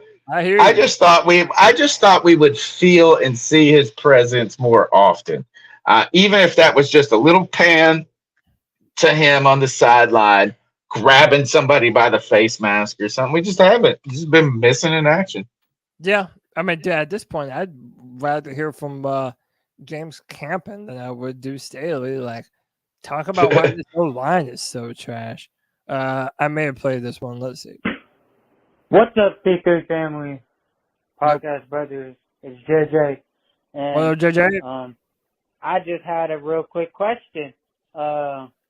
Because it's, fire for Scott Fitter's season. We all want his ass fired. So I figured, which is a bigger negative? Like, what? I think the pick six by Deron Bland was a perfect example as to why Scott Fitter needs to be fired. But my question is to y'all, which side of it is more of a reason why Scott Fitter should be fired? Should it be the fact that Deron Bland is a 5th-round rookie that is more productive than basically any pick Scott Fitter has made? Or should it be the fact that, like, Bryce Young, the guy he traded up and picked number 1 overall, is the guy who threw a fucking pick six on the play? Like, which part of the play makes Scott Fitter looks worse? The fact that he can't draft, or the fact that the guy he drafted made the 5th-round pick look even better after the fact? Let me just, that's just a question at the end of the day. But yeah, no, just a quick one. Keep pounding, y'all. Nothing too much. Keep pounding. I have a question. Why does everybody sound a lot higher pitched on these calls tonight? It's just the sound, the different sound program, probably. Because it's usually Bluetooth from my phone to my soundboard, which is probably going through a compressor and equalizer and stuff. Directly to my computer and then uploads them. I would say it's definitely the former, JJ. It's that the guy who's about to set the record for pick sixes is a 5th-round rookie. I didn't know that he was a 5th-round rookie. And really I think it's sort of, look, I know there were some people that said, look, the Panthers traded too much to get the number 1. But I didn't think so at all at the time, and I'm not going to change my opinion now because things aren't going great right now. We're desperate for a quarterback. We thought that having a quarterback, despite anything, would improve the team significantly, and it hasn't at this moment. So, but I think really the problem with the Carolina Panthers and their team about why they're that bad or so bad is because It's not even that they've been bad in the draft, it's been that they've been consistently bad in the draft for so long. And that these players, for whatever reason, haven't panned out. And it just goes way, man. I mean, you can start in like 2016 and just go through the list. Is that we just haven't had guys who are making a difference that are in the second, third, fourth, fifth, whatever rounds. We're just not. And other teams that are doing well have found guys that have become stars or very good players in those mid rounds, and we just haven't. And that's why, look, it feels like rebuilding this team is insurmountable because you don't even really have a lot of young players that you believe in, whether it be an Amari Barno. You're not like, oh, Amari Barno is about to break out. He's on the cusp. You're sitting here going, oh, Jamie Robinson is like, man, we've got real diamond in the rough there. I mean, or whatever. I mean, just pick whoever. I think Mingo is an easy one to pick on because he's a second round and he's a wide receiver, and they asked him to start basically from day one. But I think Jonathan Mingo was just an example of many players that have not done anything. Yeah.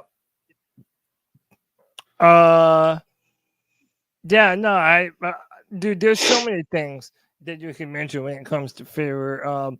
Dude, I don't think you can say he's missed on Bryce yet. I mean, no. Oh, did you see his on Bryce? But dude, Hassan Reddick going out the door. Yeah, that's a big indictment on him. That was this is all of this is a lot of Tepper's fingerprints on this. Is that the reason we weren't going to pay Hassan Reddick is because we were trying to garner up a bunch of money, potentially get Deshaun Watson. A lot of people said, but here's the real thing right here. Is for all the people that want to talk about how good Brian Burns is, I'm ready to say this is Hassan Reddick's better. Oh, dude, I was ready to say it then. No, but I mean, like he is arguably the most underrated defensive player in the NFL. Every year, I mean, he's been with 3 different teams and had over 15 sacks. Or whatever, something like that. It's insane. But, did you see the bend that dude had on, the third play of the game last night? Dude, he's insane. Dude, it was he was running sideways, dude. He was running horizontal, parallel to the fucking planet.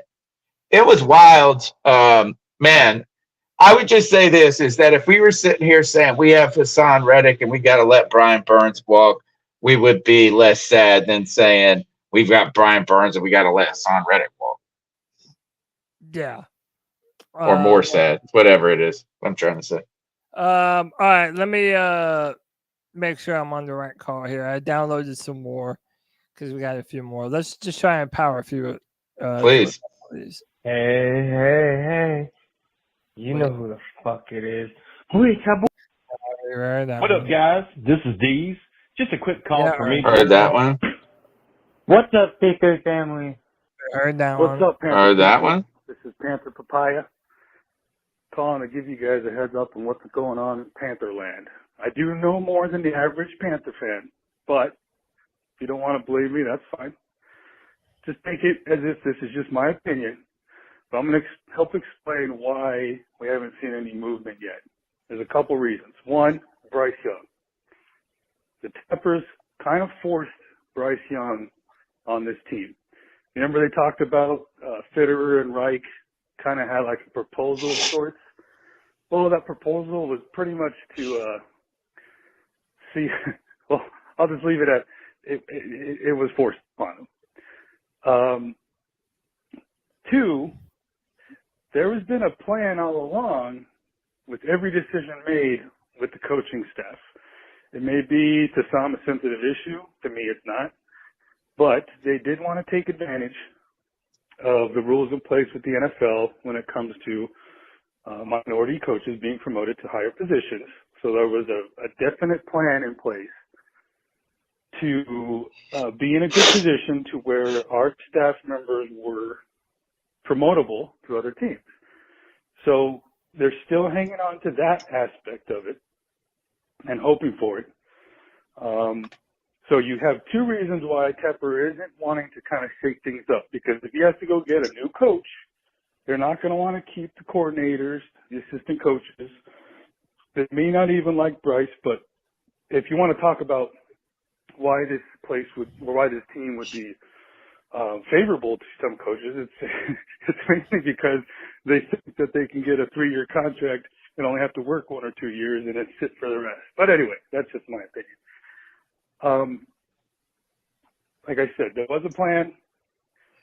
Bryce is hurting a lot right now, but I'm going to tell you why I think Reich needs to be fired, and it's unfortunate he's been dealt this hand of trying to deal with a rookie quarterback, or should I say the nation's top high school quarterback trying to make it in the NFL.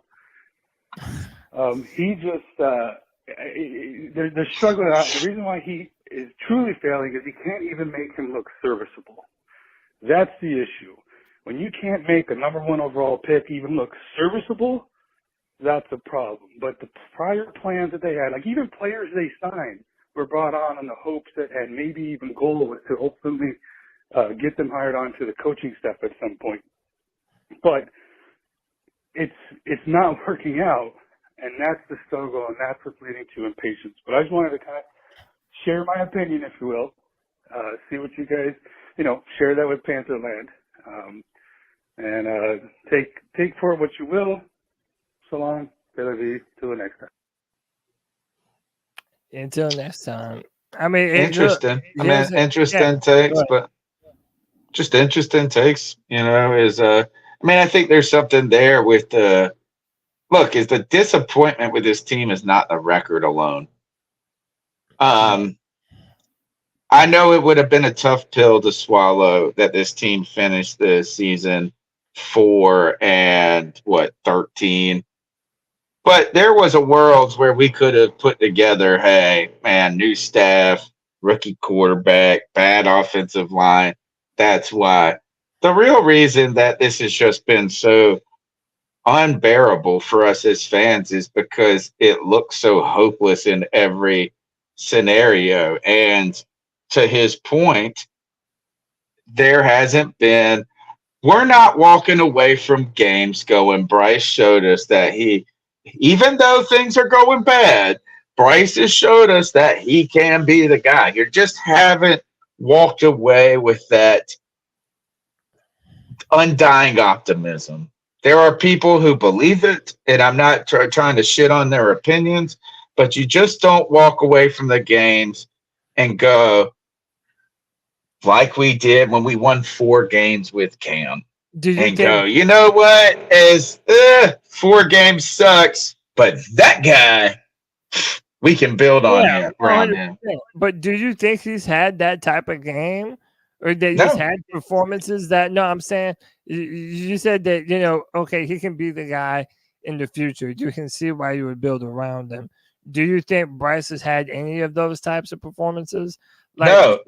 I think what I meant is I think there are people who believe that. There are people out there who are going to say he's not the problem. He's got all of it. Don't worry. And there's going to be people that say he's a bust. He's a high school quarterback or whatever. And then there's going to be the people in the middle who are just saying, man, I thought it would be better than this. And that's what his point about the serviceable part is that it's not that reasonable people did it to be great. Reasonable people just wanted it to be reasonably good, and this has been reasonably shitty. Yeah. Reasonably dog shit. Next call. Yeah.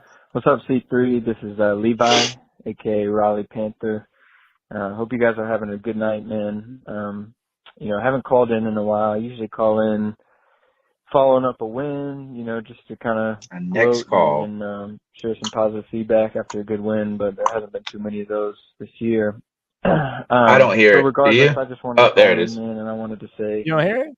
In the season of Thanksgiving, man, I feel very thankful for you guys and the show that you guys put on, man. I've been watching for a few years now, and you guys do a great job every week. And I'm like you guys.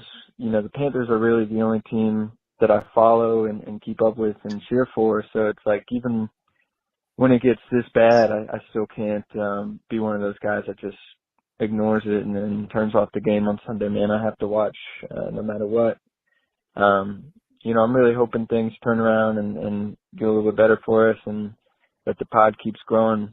But, in the meantime, I just wanted to show some love and say thank you, guys. So appreciate y'all. Have a great night, man. Happy Thanksgiving.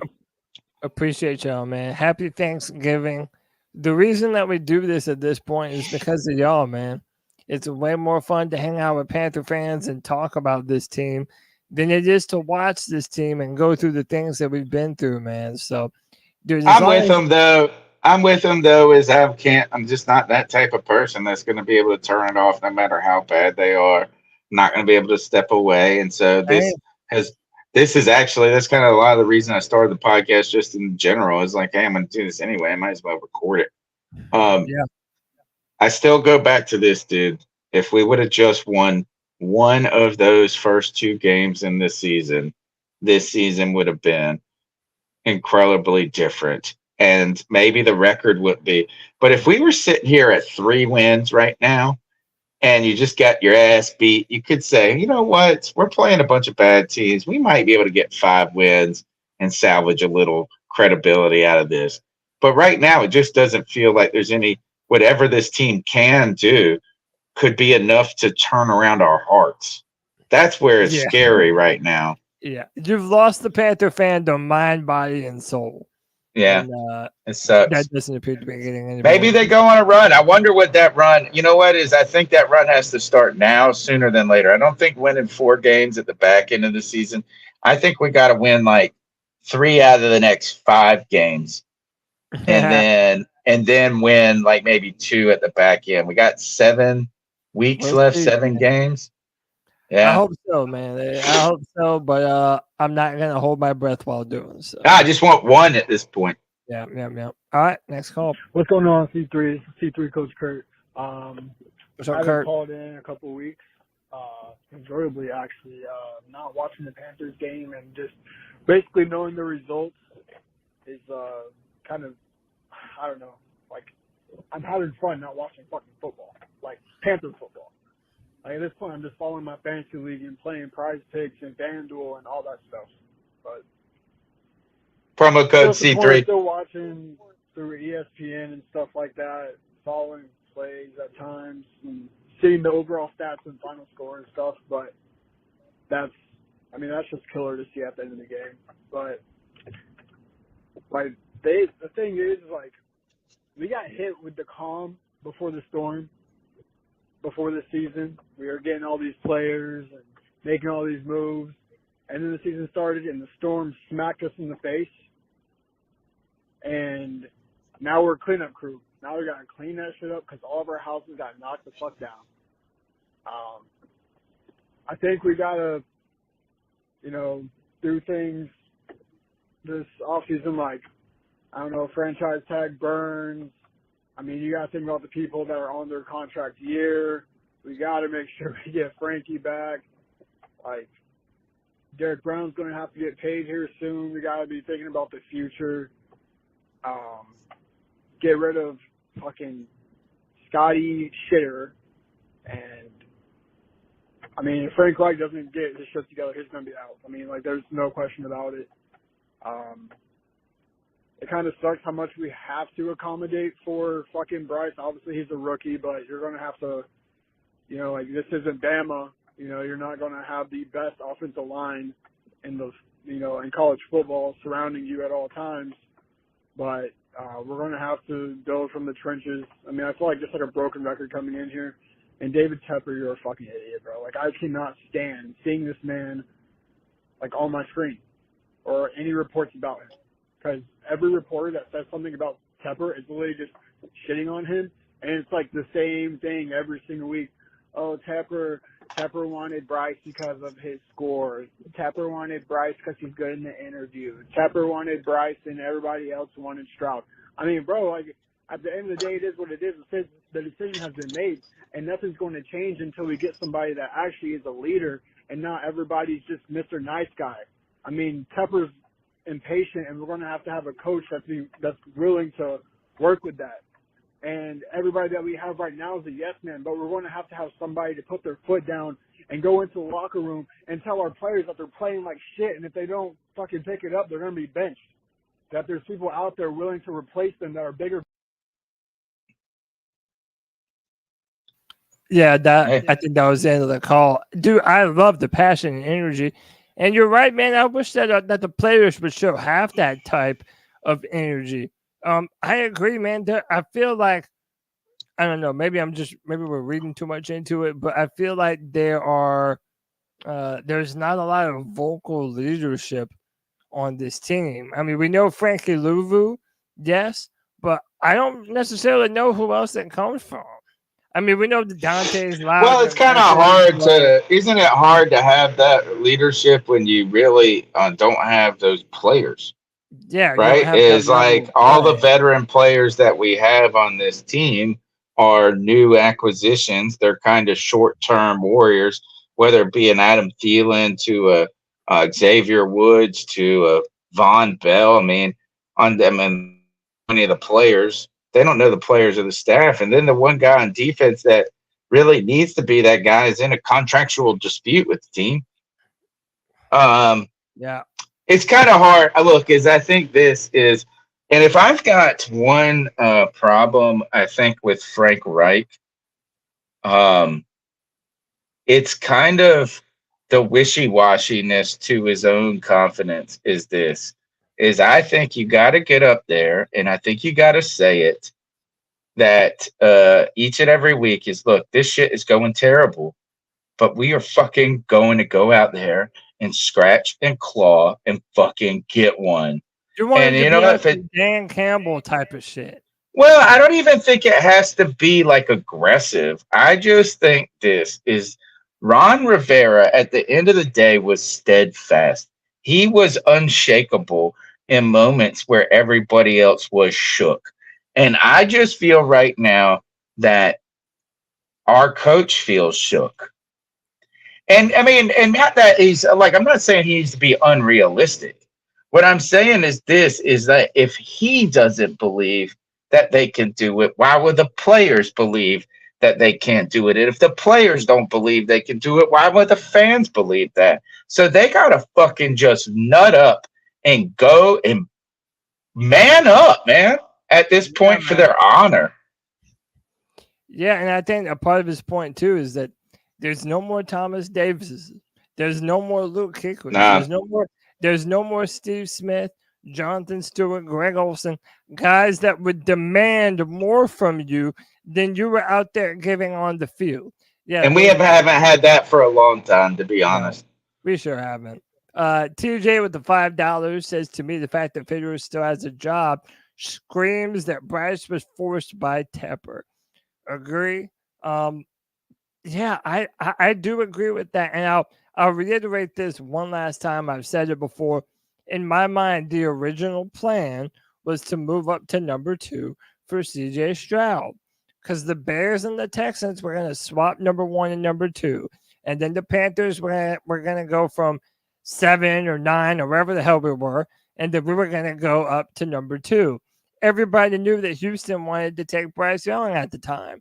So, yeah, I am a believer of that. I know they might tell you one thing at the podium, but I really do think that there were other people in this organization that were not quite as sold as everyone else. Let's go to the next call. If I heard it, I'll play it differently. What's going on, C3? C3 Coach Kurt. Yep, heard it. Hey, listen, this is Panther Pickle. This is just a shameless plug. But y'all need, Panther fans out there, C3 fans, you need to pay attention to Twitter. We're working it on the fly, guys. My tech didn't work, even though everything. We just ended a space. It started at 6:30. It lasted all the way till 8:15. John Ellis was here for over an hour, just chatting with us, answering questions. Y'all need to open up.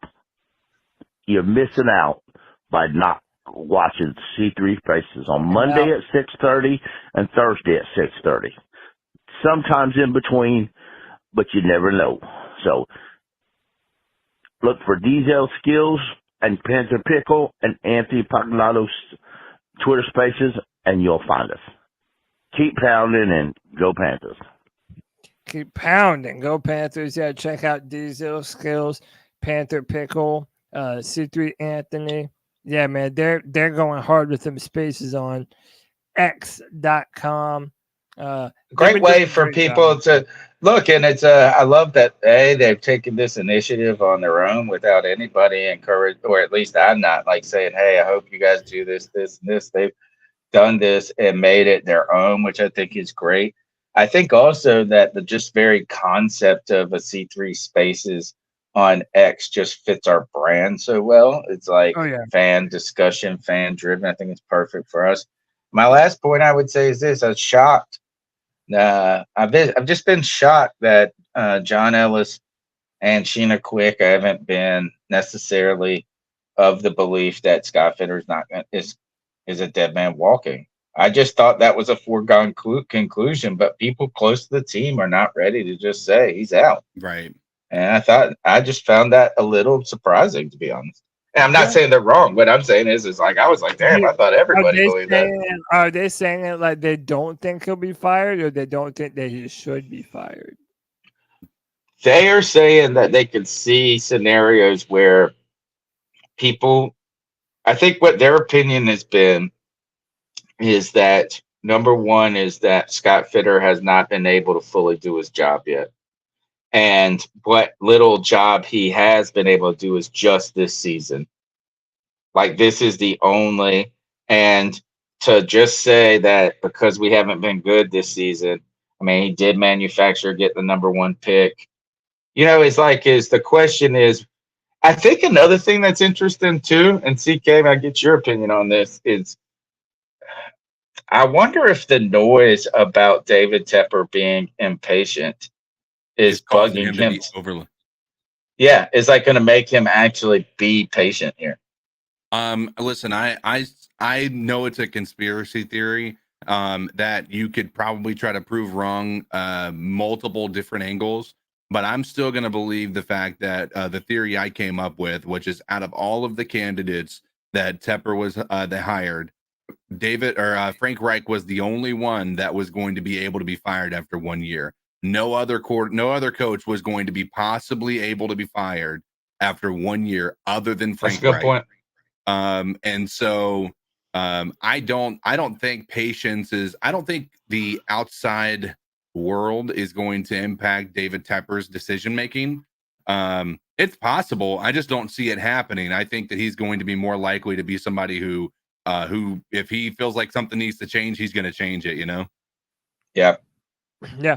I've added some more calls. I think they went to the bottom, but I gotta test it out to make sure first. So if I play these, I'll find the new one. Yo, it's by Chong Express. Yep. Happy Thanksgiving to you all. Yeah. Baby. And I also want to talk about the Maniac that just got released by the Indianapolis Colts. Them stupid motherfuckers. Now, how this works out is the worst team in the NFL is the first one, with the waiver wire. So right now, we are in prime position to go get this fucking gorilla nigga. Now, I don't give a fuck. Who the hell is he talking about? $6.5 million. I don't give a fuck that. I don't give a fuck about that shit. Now, this is my thing. He's on contract through the year of 2026. Gee, maybe don't call him a gorilla. We're looking towards the future. If he is injured, if he is nicked up and whatnot, this is what I'm going to say. Hey, come to Carolina. We'll eat that 6.5. That's fine. And let's get you healthy. Let's get you ready for week 1 of next season. Let's look towards the future, because there's not going to be no linebackers that's about to hit the fucking free agent market, which I don't know. I don't know what's about to hit. That's a good going to be on point. the level of that nigga. That's a good point. I'm going to go, hey, Darius Leonard, we're going to sign you. We'll eat the 6.5, and if you're not ready this year, fuck it. We ain't doing shit this year anyways. Let's get you healthy, and let's get you ready for fucking week 1 of next year. That's what I'm doing, because that's a fucking maniac. He's a fucking alien. That dude is different. And I would love to have that. What? God knows we need that motherfucker. But see, I'm a Carolina Panthers fan, and the most Carolina Panthers shit to do is just ignore him. Oh, we don't need him. We got the players we got. That's good enough to win games. Blah, blah, blah. Let's make some fucking moves for the fucking future, man. This dude just fell into our fucking lap. Are we not going to execute on this, nigga? What? We have to execute. We have to pull the fucking trigger. I don't give a fuck about the kid. I don't give a fuck about the money, bro. The team needs this shit, man. Let him rest up. If he is nicked up, let him rest up. Get him ready for fucking the off season, and let's get ready for fucking week 1 of next season. This year is over with. But hey, we get Darius Leonard. Any other year, he'd be worth a number 1, a first round draft pick, right? That could be our first round draft pick. Let's talk, boys. You know who the fuck this is. It's G, baby. I mean, look, he makes points about how we're not, there might not be an opportunity to sign a better linebacker. Yeah. And, and again, we're first on waiver wire. So I want him to do it. I want the Panthers to do it. I don't necessarily. I guess I just get numb. I just get numb to the idea. I just get numb to the idea that every time a player comes up, we're like, get him, get him. So maybe, you know what? But hey, that's a good reason, and that's a position we could use some help at. Yeah. Let's go to D. Hey, I just wanted to say, Frank has no emotion. He shows no fire. I look at guys like Dan Campbell or Robert Saleh, where his guys want to run through a brick wall for him. And Frank just seems like, someone said it on another show, like a wet blanket. Inspires no passion, I don't think. That's just my 2 cents. Plus some of these undisciplined penalties we're seeing lately, like the late hit that happened on a 3rd and long. We're about to get off the field, and then someone comes over. I think it was number 96, and shoves a DB from behind or something. A receiver from behind. But yet he's still out there. Doesn't get taken out for a play. Any coach, I think, worth his salt would yank a player like that for making a bonehead move like that. Anyway, it's just my 2 cents. Yeah. I don't disagree with you. Let's go to the next call. Hey, what's going on, C3? It's Anthony from Outer Banks right now, actually. Just wanted to call in and wish you all boys a happy Thanksgiving, a time to get together with your family and be thankful for the life we've been given on this earth, and to eat a bunch of good food and have a great time with some people we don't see in a while if you have family coming in town. And yeah, happy Thanksgiving to you boys. I'm definitely thankful for you boys and the podcast community we've grown. Just want to go over a couple things. I know Tony checked it out last night, but man, these spaces are growing, man. We got John Ellis randomly joining the building with us. He was talking ball with us for about an hour, 30 minutes. Got a ton of great insight and optimism from him. That is awesome to see. I'm not going to go too much into it because it's a lot. And if you want to hear the recording, you can just click on my Twitter profile and go to the recording and hear about what the conversation was. But on to the Panthers, man. Got the Titans this week. We'll see what happens. I kind of also want to comment on this Bryce Young benching thing. Personally, I know I said, I'm honestly all for it, whatever they decide to do. But here's the thing. Frank Reich confirmed that he never thought about pulling Bryce in the last game. I think they're going to end up riding out this season with Bryce no matter what. And personally, if you think Andy Dalton can put up more points with this offense, then for all the Frank Reich supporters, that's not a good thing for you. Because if this offense continues to struggle and look inept, he's not going to make it to the end of the season. And I told Cody to share that tweet with you guys about where the coaching staff is at, what Diana Rossini thinks about, everything in the front office. So, yeah, it could be a clean sweep. You never know. Happy Thanksgiving, boys. Just wanted to give my thoughts on everything that happened the last night. And today, man, I'm on vacation for a little bit, so I'll try to make the free-for-all this Friday, but you boys hold it down. Anthony from Charlotte, keep motherfucking pounding and be thankful for our community, boys. Hey, keep pounding, man. We're thankful for y'all, dude. We're thankful for y'all that y'all give us the energy to Keep on doing this throughout so many losing seasons, man. That's for damn sure. 100%, dude. Did you have anything I wanted to say to that one? If not, I believe we No, have just thanks for all you do, Anthony. We appreciate your support. Thanks for all that. Really, just a great contributor you've been to the community. Absolutely. I agree. I can't speak highly enough of what the C3 Army's been doing on the back end outside of just the live content and the podcast and what have you. So those boys have been putting in some work. So keep it up, dude. Absolutely, man. I believe this is our final call of the night, unless I made a mistake, which I'm sure I have. What up, guys? This is Deez. Just a quick call for me tonight. Nope, Not a whole lot. Hang on. I know we got a call from D's because I saw it in the transcript. We already heard D's. No, not D's. D.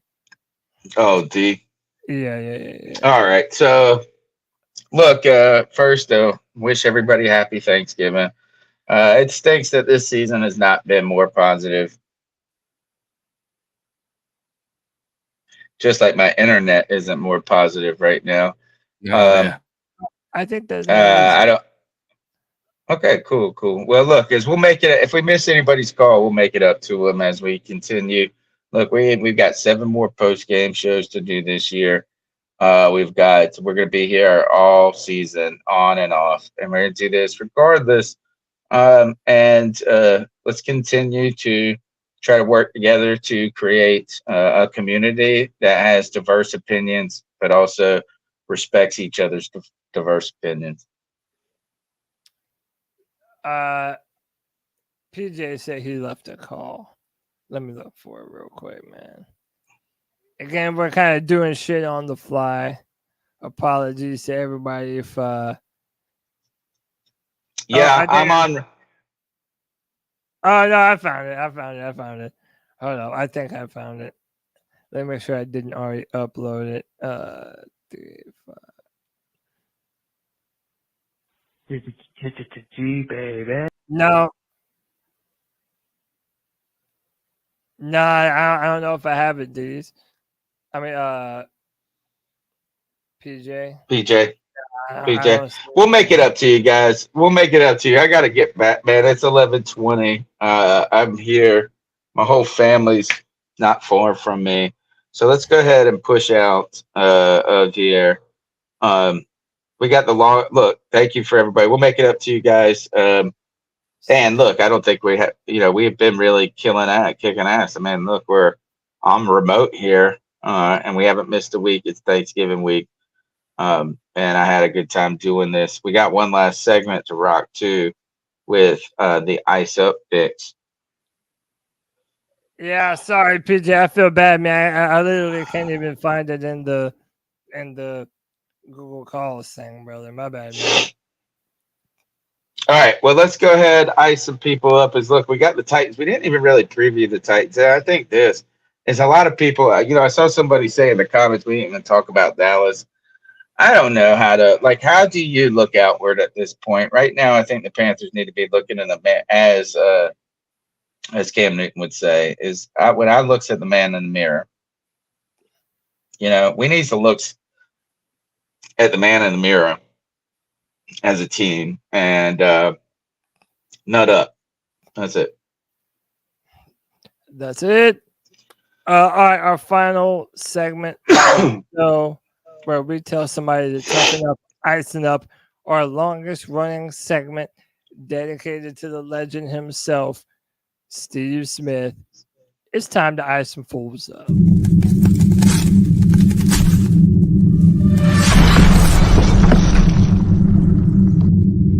Ice up, son. Ice up. Do y'all have one? Mine's gonna be quick. I want to ice up people. I got two.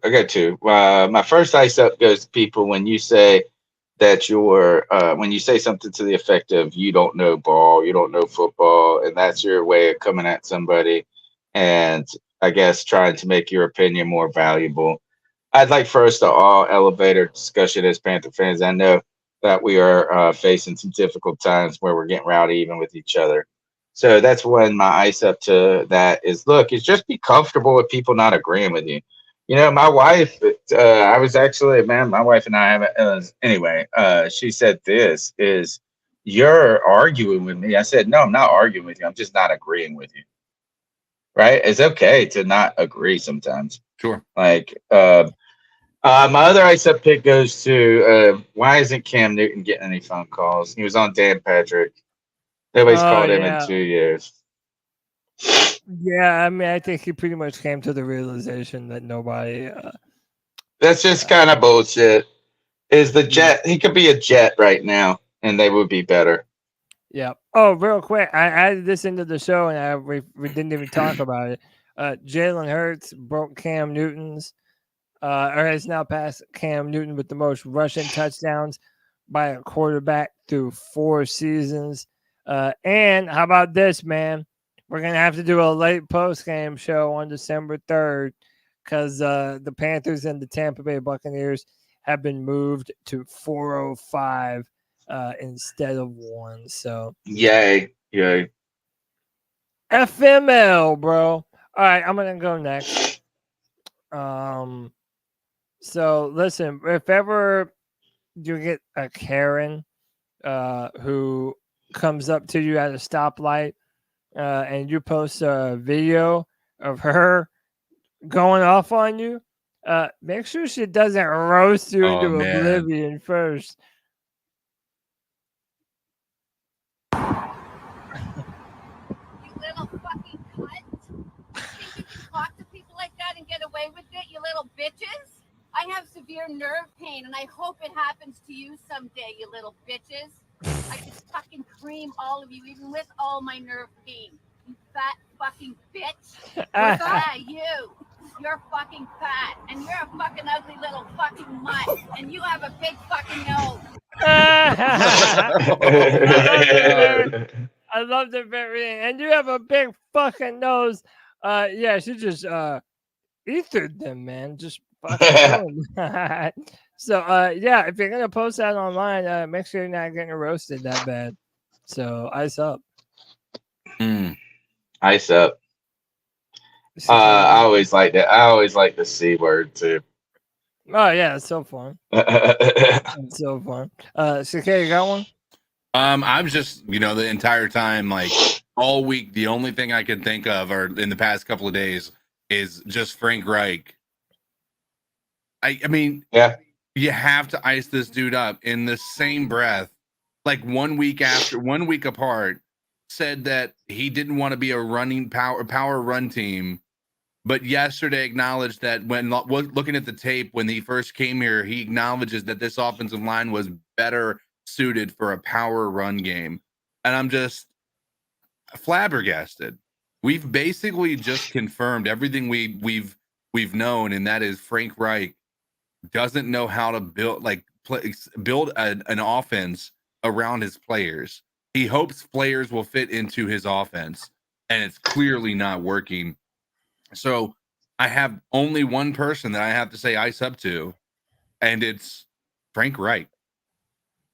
Ice up.